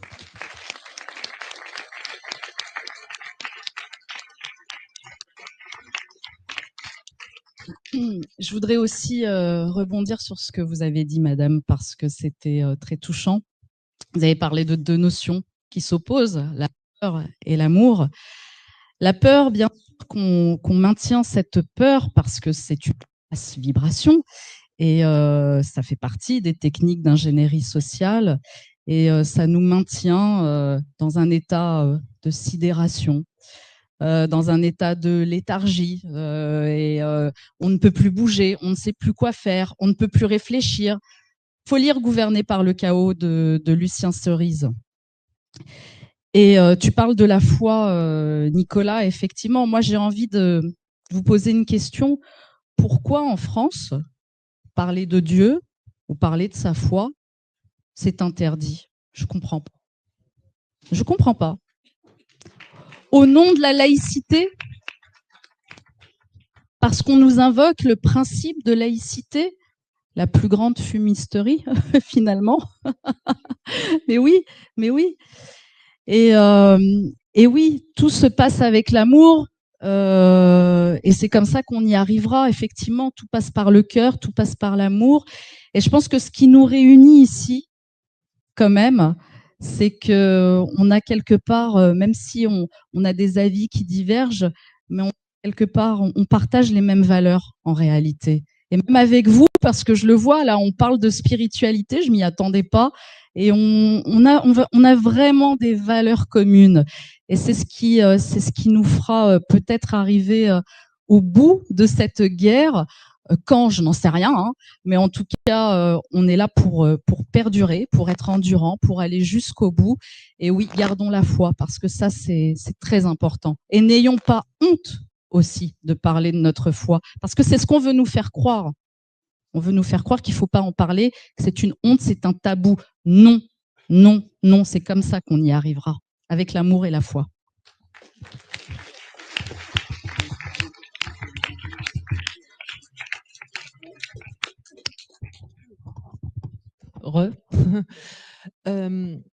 Il y a un auteur, enfin mon auteur préféré, qui disait que mal nommer les choses, c'est rajouter à la misère du monde. On prive les enfants d'ailleurs de vocabulaire et même nous, du fait, on sait très bien qu'on nous prive de réflexion. C'est pour ça aussi, c'est en appelant une injection expérimentale vaccin qu'on a pu balancer ça à tout le monde. On l'a mal nommé. Si on pensait à eux autrement qu'en élite, qui nous infériorise, mais on pensait à eux en tant que parasites, ce qui est déjà beaucoup plus près de la réalité, on ne ressent plus du tout la même chose et on est plus combatif. Donc, je me dis que si, finalement, déjà nous qui partageons déjà un certain nombre d'opinions, on nommait pas mal mieux les choses, et ça, à l'échelle nationale, ça pourrait peut-être faire un égrégore ou quelque chose du genre. Ce que je me demandais, c'est pour justement travailler absolument tous ensemble, est-ce que vous ne penseriez pas possible et souhaitable même, vous, de mettre en commun un lexique et vous en faire les porte-voix et que nous, après, on puisse se l'approprier et le répéter à nouveau. Voilà.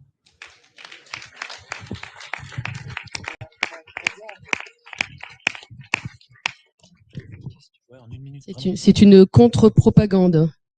C'est une très bonne idée. Est-ce que, cher à mon cœur, me permet de donner la parole à un psychosociologue qui est ici présent dans la salle et qui a quelque chose à vous dire sur la fin de régime que nous sommes en train de vivre? Il voudrait prendre 5 minutes. Est-ce que l'association me le permet? Christian Cotten. Bon, j'ai pas eu de... Merci Stéphanie. Bonsoir, merci à vous d'être qui vous êtes et merci d'être là. Je m'appelle Christian Cotten, psychosociologue infréquentable, psychothérapeute fou et complotiste diplômé de l'Université de Sirius depuis 1994. Cela fait une petite trentaine d'années que je me suis spécialisé dans ce que j'ai appelé le recadrage pédagogique du personnel de direction des institutions de la République. Et je dois dire que je m'amuse bien avec ce travail-là. Au mois de décembre dernier, certains d'entre vous le savent, merci Mike, merci Stéphanie tout particulièrement, le mois de décembre dernier, sous la pression de quelques amis, Cotten, s'il te plaît, tu sais faire, fais-nous une plainte contre Brichel. Ce que j'ai fait au mois de décembre l'année dernière, le 13 décembre très exactement, cette plainte, je la résume très très rapidement, vous la trouverez sur Internet, usurpation d'identité, faux et usage de faux, détournement de mineurs, tout à la fin, un professeur, c'est-à-dire une personne qui a autorité, qui s'embarque à coucher avec un enfant de 14 ans, dans le droit pénal, ça s'appelle un viol. Hein, j'y peux rien, c'est comme ça. Mais au point où on en est, pourquoi pas. Mariage illégal, à l'époque, le mariage pour tous n'existait pas en 92. Derrière, on arrive bien entendu à ce qui s'appelle une usurpation de fonction. Et puis, une escroquerie au jugement, ça c'est l'affaire Natacha Ray, Amandine Roy, où on a une accumulation d'escroqueries au jugement. Et puis enfin, atteinte à la sûreté de l'État et aux intérêts fondamentaux de la nation, relativement en particulier au fait que, par exemple, en Israël, on trouve au bord des routes ou des autoroutes de grandes affiches. Que diriez-vous, Monsieur Gutiérrez, si votre femme était otage du Hamas? Et puis la quatrième affiche de la série, c'est que diriez-vous, Monsieur Emmanuel Macron, si Jean-Michel était otage du Hamas? Ce qui veut dire quoi? C'est que les Israéliens ont le sens de l'humour et qu'ils ont aussi un moyen de pression, comme d'autres pays d'ailleurs, qui ne manquent pas de s'en servir, contre le gouvernement français. L'institution judiciaire, ça je l'ai compris il y a déjà longtemps, est complètement corrompue, complètement pourrie, entre guillemets, sous contrôle du pouvoir exécutif. Ce qui fait d'ailleurs que nous avons tout à fait le droit de dire très tranquillement que l'État français, au sens de la culture démocratique, que l'État français n'a pas de constitution, n'en a plus depuis longtemps déjà. Tout simplement parce que le pouvoir judiciaire, contrairement à la théorie de qu'est-ce que c'est qu'un gouvernement démocratique, le pouvoir judiciaire en France n'existe pas, ce n'est qu'une autorité judiciaire qui est placée sous l'autorité du ministre de la Justice, garde des Sceaux, qui est lui-même placé sous l'autorité du président de la République. Donc comment voulez-vous que je m'en sorte en allant porter plainte auprès de gens dont je sais qu'ils sont sous contrôle de celui contre qui je porte plainte? Mais c'est pas grave. C'est pas grave parce que lorsque j'ai déposé cette plainte au mois de décembre, il y a un magistrat qui m'a accordé l'aide juridictionnelle. Je ne m'y attendais pas vraiment. Et puis j'en ai d'autres qui ont enregistré la plainte une fois, 2 fois, 3 fois, avec des numéros de doyen, des numéros de parquet. Et puis au mois de juin, j'ai un petit juge, un gamin immature qui a oublié ses cours de droit, qui décide que ma plainte n'est pas recevable au motif que, peu importe le détail technique, alors que un arrêt de la chambre criminelle de la Cour de cassation de 1906 dit une chose très très simple: à partir du moment où un juge d'instruction est nommé, il a l'obligation d'instruire. ce que le petit jeune là a refusé de faire. Alors je lui ai écrit, vous trouverez ça aussi sur Internet, j'ai fait du claquage de gueule comme je sais le faire, en me marrant un peu, parce que c'est drôle de faire du recadrage pédagogique du personnel de direction de la République. Ce sont des petits cons qui sortent de l'ENA ou d'une école de magistrature, qui, comme le disait Nicolas tout à l'heure, le niveau intellectuel, waouh, on est à bac-15 aujourd'hui au niveau des élites politiques. Bac-15, c'est dramatique. Et donc, leur mettre une fessée pédagogique, c'est assez drôle. La réponse que j'ai faite aussi à ce petit juge et à la procureure de la République du tribunal judiciaire de Paris, eh bien, madame, monsieur, voici 22 plaintes complémentaires au motif d'atteinte à la dignité des femmes et des hommes. Et on a commencé par les femmes. Dans les 22 plaintes, il y avait 20 femmes, 2 hommes. Et puis, il y a 15 jours, on en a rajouté 33. Et puis sur mon ordinateur, j'en ai encore 40 à préparer. Donc nous dépassons la centaine aujourd'hui et je ne vais pas m'arrêter là. Alors pourquoi est-ce que je fais ça? Il y a des gens qui me disent qu'est-ce qu'on a à faire de la bite à Brigitte? J'en ai rien à faire. Je n'en ai strictement rien à faire. Je n'ai rien à faire non plus des mœurs sexuelles d'un président de la République. Là n'est pas la question. La question, c'est que depuis 30 ans, je me bataille avec l'État sur des dossiers poubelles. Si vous cherchez dans mon historique sur Internet, vous trouverez des histoires comme celle de l'Ordre du Temple solaire ou de l'affaire Schuller en 2001, 2002 plutôt. Peu importe. J'ai mis mon nez aussi dans des dossiers de pédocriminalité avec Martine Bouillon, une procureure en retraite aujourd'hui très active sur ce sujet-là. J'ai mis mon nez dans des dossiers de placement abusif. Et puis je suis arrivé à une conclusion. Je suis impuissant face à ce système. Alors, puisque je suis impuissant face à ce système judiciaire qui place des enfants qui vont être violés derrière dans les institutions de l'aide sociale à l'enfance, alors je vais monter tout en haut de la pyramide. Et là, eh bien, je vais faire appel, c'est Nicolas qui le citait tout à l'heure, à l'archange Saint-Michel, et puis je vais sortir l'épée. C'est mon métier de faire ce genre de choses, c'est de sortir l'épée et puis de trancher les corps calleux. Vous savez, le corps calleux, c'est les fibres nerveuses qui réunissent l'hémisphère droit avec l'hémisphère gauche. Trancher les corps calleux des magistrats, quand je les ai devant moi, c'est assez facile, je les engueule, et puis je leur rappelle qu'ils font partie de la fonction sacerdotale. Les premiers magistrats, c'était les prêtres égyptiens. Ce sont les hommes en robe. La fonction sacerdotale, c'est Panoramix dans la bande dessinée Astérix. Ça va du magistrat au psychanalyste, au pharmacien, au médecin, c'est-à-dire tous les hommes en robe. Alors, en tant que magistrats, ils ont une fonction d'éducation et de pédagogie spirituelle. Aujourd'hui, je mène le travail que je mène avec un certain nombre d'amis, 3 avocats au total pour le moment. Je le mène dans un objectif, obliger le couple de psychopathes, j'assume ces termes-là, ça a été dit bien avant moi par un psychiatre italien, Adriano Segatori, il y a déjà depuis 2017. Mon objectif est d'obliger ces gens-là à s'enfuir. Comment se passe un changement de régime dans l'histoire? 58, De Gaulle, changement de régime soft, par accord de l'ensemble de la classe politique, avec un petit peu de pression de l'armée, mais pas beaucoup, pas plus que cela. 45, c'était déjà beaucoup plus chaud, c'était la fin de la guerre. 40, là aussi c'était beaucoup plus chaud, c'était le début de la guerre. On remonte un petit peu dans le temps, on arrive à 1870, changement de régime à l'occasion d'une guerre extérieure.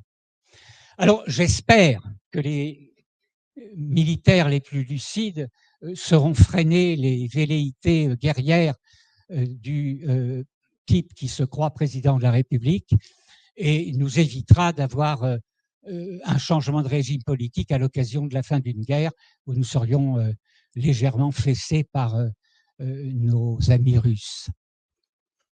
Comment peut se faire un changement de régime? 3 forces. Les magistrats, les forces de l'ordre et la rue. J'espère que nous ne serons pas obligés d'aller dans la rue pour arriver au changement de régime. Mais nous n'arriverons pas au changement de régime avec simplement des discours et de l'information. Nous arriverons au changement de régime si les 2 forces judiciaires et militaires assument leurs responsabilités. Et c'est ce à quoi je m'emploie depuis déjà plusieurs années, c'est à rappeler aux forces de l'ordre public, c'est-à-dire les douaniers, les policiers, les gendarmes et les militaires, leur responsabilité de protection de la population. Nous sommes face à des élites politiques qui sont totalement impuissantes. On le voit bien à l'Assemblée nationale, c'est devenu un gag.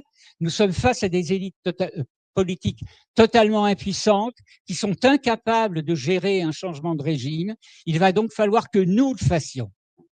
Et il va falloir que les magistrats et les militaires assument leurs responsabilités. Et c'est ce pourquoi je travaille comme je le fais depuis plusieurs mois maintenant, voire même plusieurs années, pardon, excuse-moi, pour obliger ces gens-là à véritablement assumer leurs responsabilités.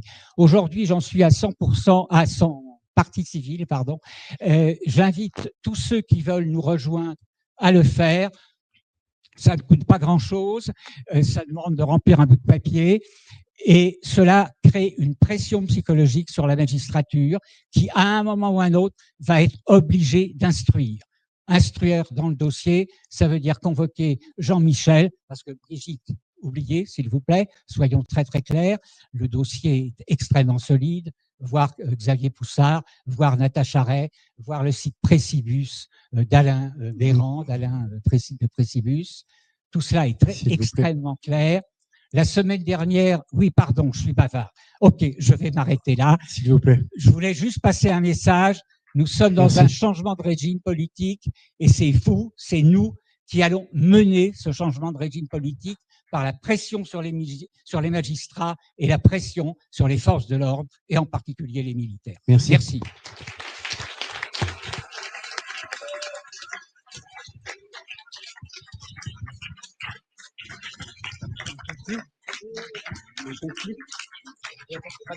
Non, non, mais...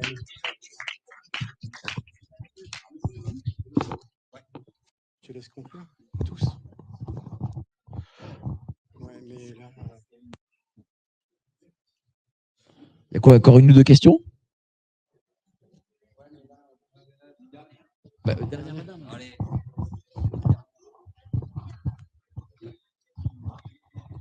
Alors, bonsoir à tous. Alors, j'ai pas une question, mais juste une observation et un vrai message d'espoir. Parce que quand j'entends ce monsieur qui met des actions de manière extrêmement courageuse, avec un âge avancé, bravo monsieur. Vous donnez un exemple.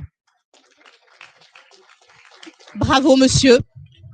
Et désolé, mais je vous trouve vraiment tellement courageux et ça a le mérite d'être dit. Au-delà de ça, tous ces médias, vous tous présents, qui représentez ce nouveau monde auquel on aspire et avec toute la bonne volonté qui est la vôtre, vous y mettez votre cœur. Notre responsabilité, alors j'ai la double casquette, tant avec mon petit média à moi, voilà, où j'insiste sur le cœur et sur la fraternité qui fait que le langage peut être entendu et qu'on peut justement changer ce monde de manière très concrète à un autre niveau, arriver à croiser les informations du haut et du bas et on rejoint le côté spirituel. Donc les actions concrètes qui permettent de changer ce monde de manière vraie et qui donnent de l'espoir. Parce que à regarder les médias et tout ce qui ne va pas, beaucoup de gens finissent par baisser les bras et trouvent la tâche titanesque. Et je pense qu'il faut rappeler qu'il nous appartient à chacun d'entre nous, à la base, de reprendre notre souveraineté, tu le disais Mike, notre famille, nos proches, changer, ne pas chercher forcément à convaincre parce que une personne qui ne veut pas entendre n'entendra pas, mais vous la rejoindrez dans sa souffrance parce que si elle a été blessée à un moment donné, justement par la vie, par cette société, elle pourra entendre ce langage et elle pourra entendre les alternatives. Voilà. Je vais vous laisser conclure cette journée. Donc, Mike. Bah déjà, félicitons nos amis de l'association Cher à tout cœur, déjà quand même, pour cette organisation. Bravo à vous. Je sais que vous avez travaillé dur pour cette journée qui est un vrai succès pour le coup. Voilà, les salles remplies. Il y a plus de monde ici présent que pour un grand meeting de Valérie Pécresse. C'est quand même pas rien. Ou d'un député, peut-être du député de Vierzon. Hein. Je pense que le député de Vierzon, il devrait regarder comment vous travaillez, peut-être pour voir s'il arriverait à remplir cette salle. Donc déjà, félicitations. Soutenez l'association Cher à tout cœur. Adhérez à l'association. S'il y a des gens du coin, travaillez avec eux. Voilà. Le monde associatif, quand même, de vachement sympa, où on y retrouve souvent même une famille. C'est souvent comme une seconde famille, le monde associatif. Je vous remercie aussi à vous tous d'avoir été présents parce que pour le coup, on est le monde complotiste, mais on est aussi. Parfois, on a perdu sa propre famille, mais on en a gagné une autre, et c'est quand même pareil. Je salue mes collègues aussi ici présents, qui ont tous énormément de courage dans leurs médias respectifs et dans leurs lignes éditoriales respectives. D'ailleurs, je pense que chacun doit garder sa particularité, sa ligne éditoriale. Chacun doit avoir son propre moyen d'expression. Vous savez, les mainstream, ils ont 500, 200, 1000 chaînes, que ce soit sur la TNT, sur le satellite, je sais pas moi, dans la musique, dans le cinéma, dans ce que vous voulez, sur YouTube. Moi, je pense qu'on n'est pas de trop, mine de rien. C'est aussi le nombre qui fait force. Donc, je les salue. Je les aime vraiment aussi tous, dans leur particularité. Et c'est aussi une famille. Et c'est ça qui est beau, c'est que malgré qu'on a voulu tout nous enlever, en réalité, on est là, on discute entre nous, on se touche, voilà, on s'embrasse même parfois, et on vit une belle vie en réalité. Moi, je veux dire, je suis pas jaloux de Bernard Arnault, de l'hôte de l'Élysée, de tous ces gens, tous ces mondialistes qui vivent peut-être avec beaucoup d'argent, mais qui dans le fond n'ont pas peut-être le bonheur. Ils ne vivent pas le bonheur et sont souvent plus malheureux qu'on ne le pense. Et puis, félicitez-vous parce que voilà, vous êtes là, ici présent, et que vous nous donnez chaque jour beaucoup de courage. Merci à vous.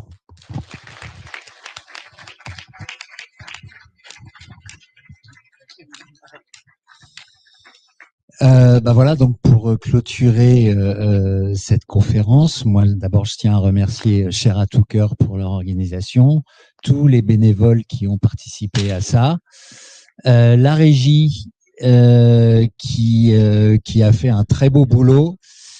Je voulais vous remercier vous aussi d'être là parce que c'est grâce à vous que ça a pu se faire.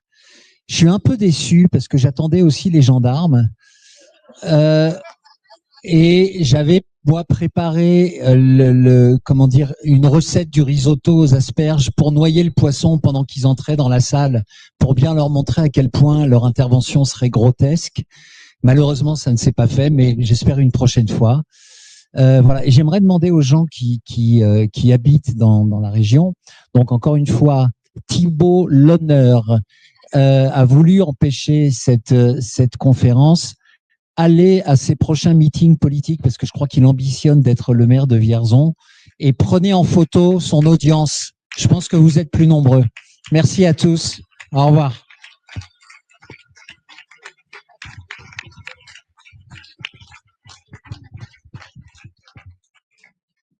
Bonsoir à tous. Je vais être extrêmement brève. Merci, cher à tout cœur. Voilà, c'est une affaire de cœur toujours. Ça finit en affaire de cœur et c'est bien mieux.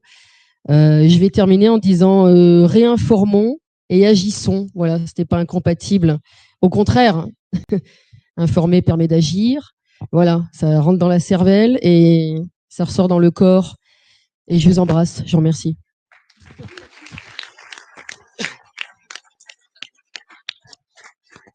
Merci à tous d'avoir été présents. Ça a été un immense plaisir de vous rencontrer en vrai. Ça change des stats et des algorithmes sur Internet. Merci pour vos sourires, parce que c'est ça aussi qui donne de l'espoir. Ce sont des sourires, des visages heureux. On a été heureux de se voir aujourd'hui, envers et contre tout. Et ça, c'est déjà porteur d'espoir. J'aimerais remercier bien sûr l'association Chair à tout cœur, les féliciter aussi pour leur travail d'urgence qu'ils ont fait ces derniers jours. Donc, comme quoi on peut faire des miracles sans aller à Lourdes. On peut faire des miracles sur place et créer 2 fois plus de succès que ce qui était prévu peut-être au départ. Merci à tous ceux qui ont porté des messages de soutien, d'encouragement, de remerciement. Et puis, j'ai envie de penser à quelques confrères aussi que je connais sur Internet, que ce soit Rémi de Juste Milieu, qui fait aussi du très bon travail, Charb, Actu, Babel TV, entre autres, des médias comme ça qui se constituent au fur et à mesure. Et puis, merci à mes confrères aussi d'avoir été là tous ensemble en fraternité et puis en bienveillance, avec des débats, des échanges, toujours avec respect et courtoisie. Donc, ça nous a permis d'avancer ensemble. Et j'espère que cette réunion aujourd'hui va porter sur d'autres choses bien plus efficaces encore à l'avenir. Merci à tous.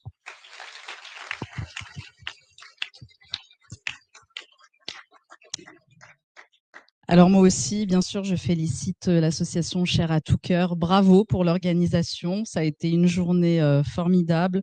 Merci de nous avoir réunis tous ensemble. Merci à vous tous d'avoir fait le déplacement et d'avoir été aussi nombreux. Merci pour tous vos sourires. Merci à ceux qui ont acheté mon livre, qui sont venus partager quelques mots avec moi, qui m'ont demandé une dédicace. Merci infiniment du plus profond de mon cœur. Voilà. Il y a quelqu'un, et je le citerai pas, qui m'a dit « tu verras », parce que moi je suis cachée derrière un logo. Et aujourd'hui, je me montre un peu, hein, et il m'a dit, tu verras, le jour où tu vas rencontrer le public, ça va te faire un bien fou, parce que c'est vrai qu'on est trop souvent isolé, ça, il faut le dire. Juste, Vincent, tu sais que les gendarmes sont venus, je tiens à te le dire. Moi, je les ai vus, ils sont venus en voiture, ils sont allés jusqu'au bout du parking, et puis ils sont repartis. Voilà.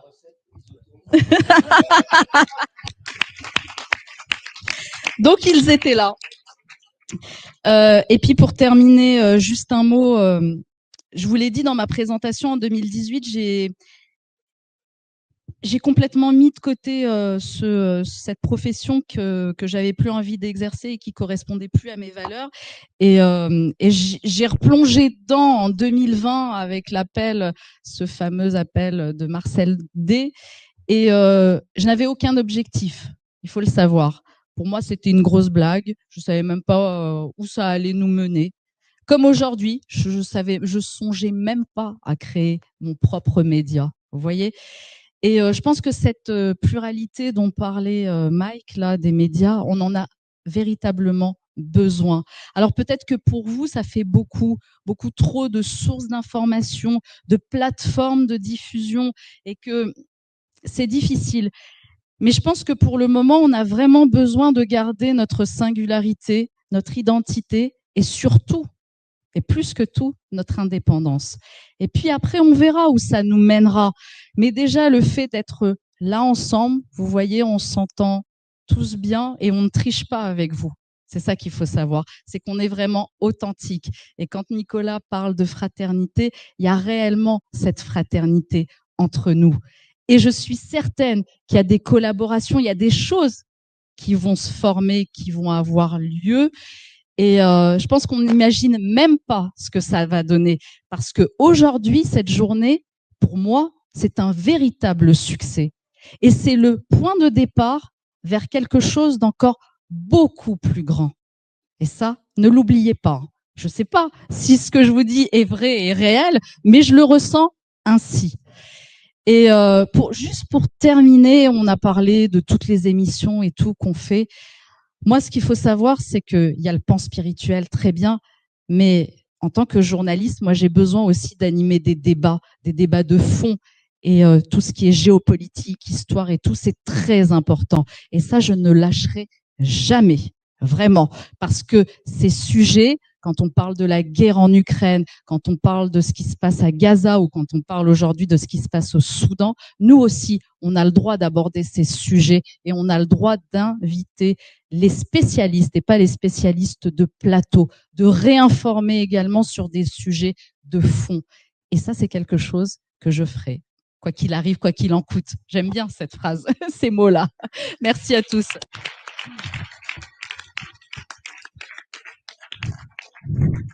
Si on estime combien nous sommes, même si nous avons des divergences de vues, mais qui savons qu'il y a des choses qui vont, mais alors vraiment, mais vraiment pas mal dans le monde, notamment l'omniprésence du mensonge, sur base, par exemple, des manifestations contre le pass sanitaire ou ce qu'on voit, on peut dire qu'on doit être à peu près, disons en France, autour de 2 millions de personnes plus ou moins conscientes. On a dit, en posant des questions, en parlant, si chacune de ces 2 millions de personnes, c'est-à-dire chacun de nous tous ici, arrive avec patience à faire, se poser des questions, puis peut-être plus, de donner envie d'agir à une personne, ça fait 4 millions. Et si ces 4 millions le font, le coup d'après, c'est 8 millions. Passer de l'information à l'action, ça peut aller très très vite. Le mensonge prend l'ascenseur. Eh bien, donnons une fusée à la vérité.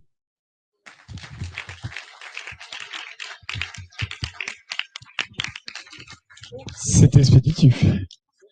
Oui, une chose, BAM est un collectif.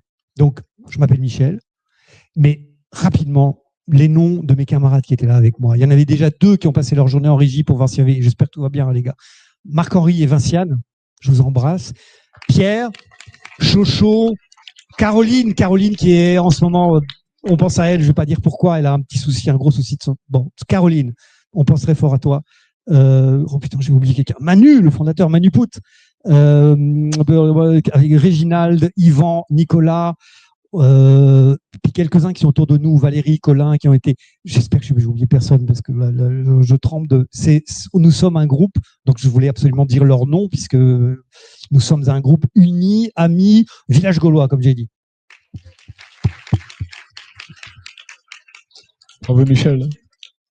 C'était la conférence la plus longue que j'ai jamais faite de ma vie. C'était passionnant. Après, sur un autre terme, j'aurais bien aimé qu'on parle un petit peu plus des médias. On a parlé beaucoup de politique et je pense qu'il y a énormément à dire sur le métier qu'on fait, qui est quand même une expérience assez incroyable et qui ne va pas s'arrêter, qui va continuer. Mais tiens, en parlant de rendez-vous, et justement, il y a quelqu'un qui a dit de faire des choses ensemble entre les différents médias. Tu as parlé tout à l'heure, Nicolas, du World Economic Forum. En ce moment, il y a les accréditations qui sont ouvertes pour aller au World Economic Forum. Alors, si vous voulez, on envoie tous des accrèdes et on essaie de se retrouver à Davos en janvier 2025, histoire d'aller voir. On sait jamais. On sait jamais s'il peut sortir. J'aimerais bien au moins que... Ils vont pas leur envoyer les gendarmes, je pense, au bon tweet, mais on va leur envoyer au bon tweet, c'est encore plus efficace.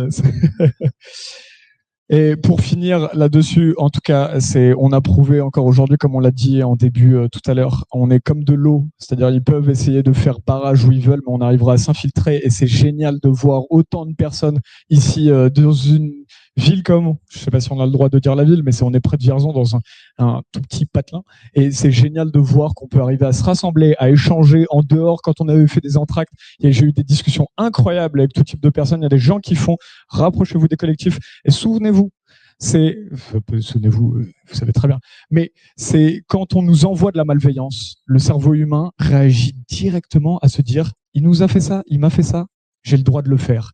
Et ben nous, on doit arriver justement, on ne doit pas non plus, mais il serait bon qu'on arrive à montrer l'exemple. Si eux n'arrivent pas à montrer l'exemple, nous montrerons l'exemple et on arrivera là où ils n'arrivent pas, ils refusent le débat, nous on arrivera à créer du débat avec tout type de personnes. Et ça, c'est le monde de demain.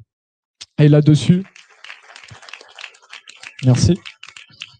Et je peux conclure le colloque avec la phrase de Victor Hugo que j'aime beaucoup qui disait « Nul ne peut arrêter une idée dont le temps est venu ».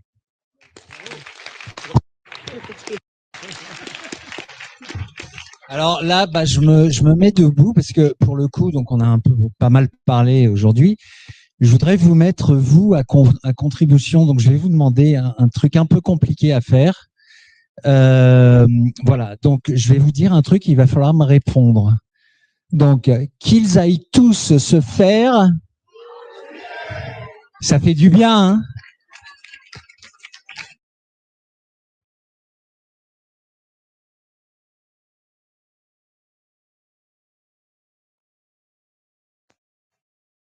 Et encore des derniers applaudissements pour faire à tout cœur. Et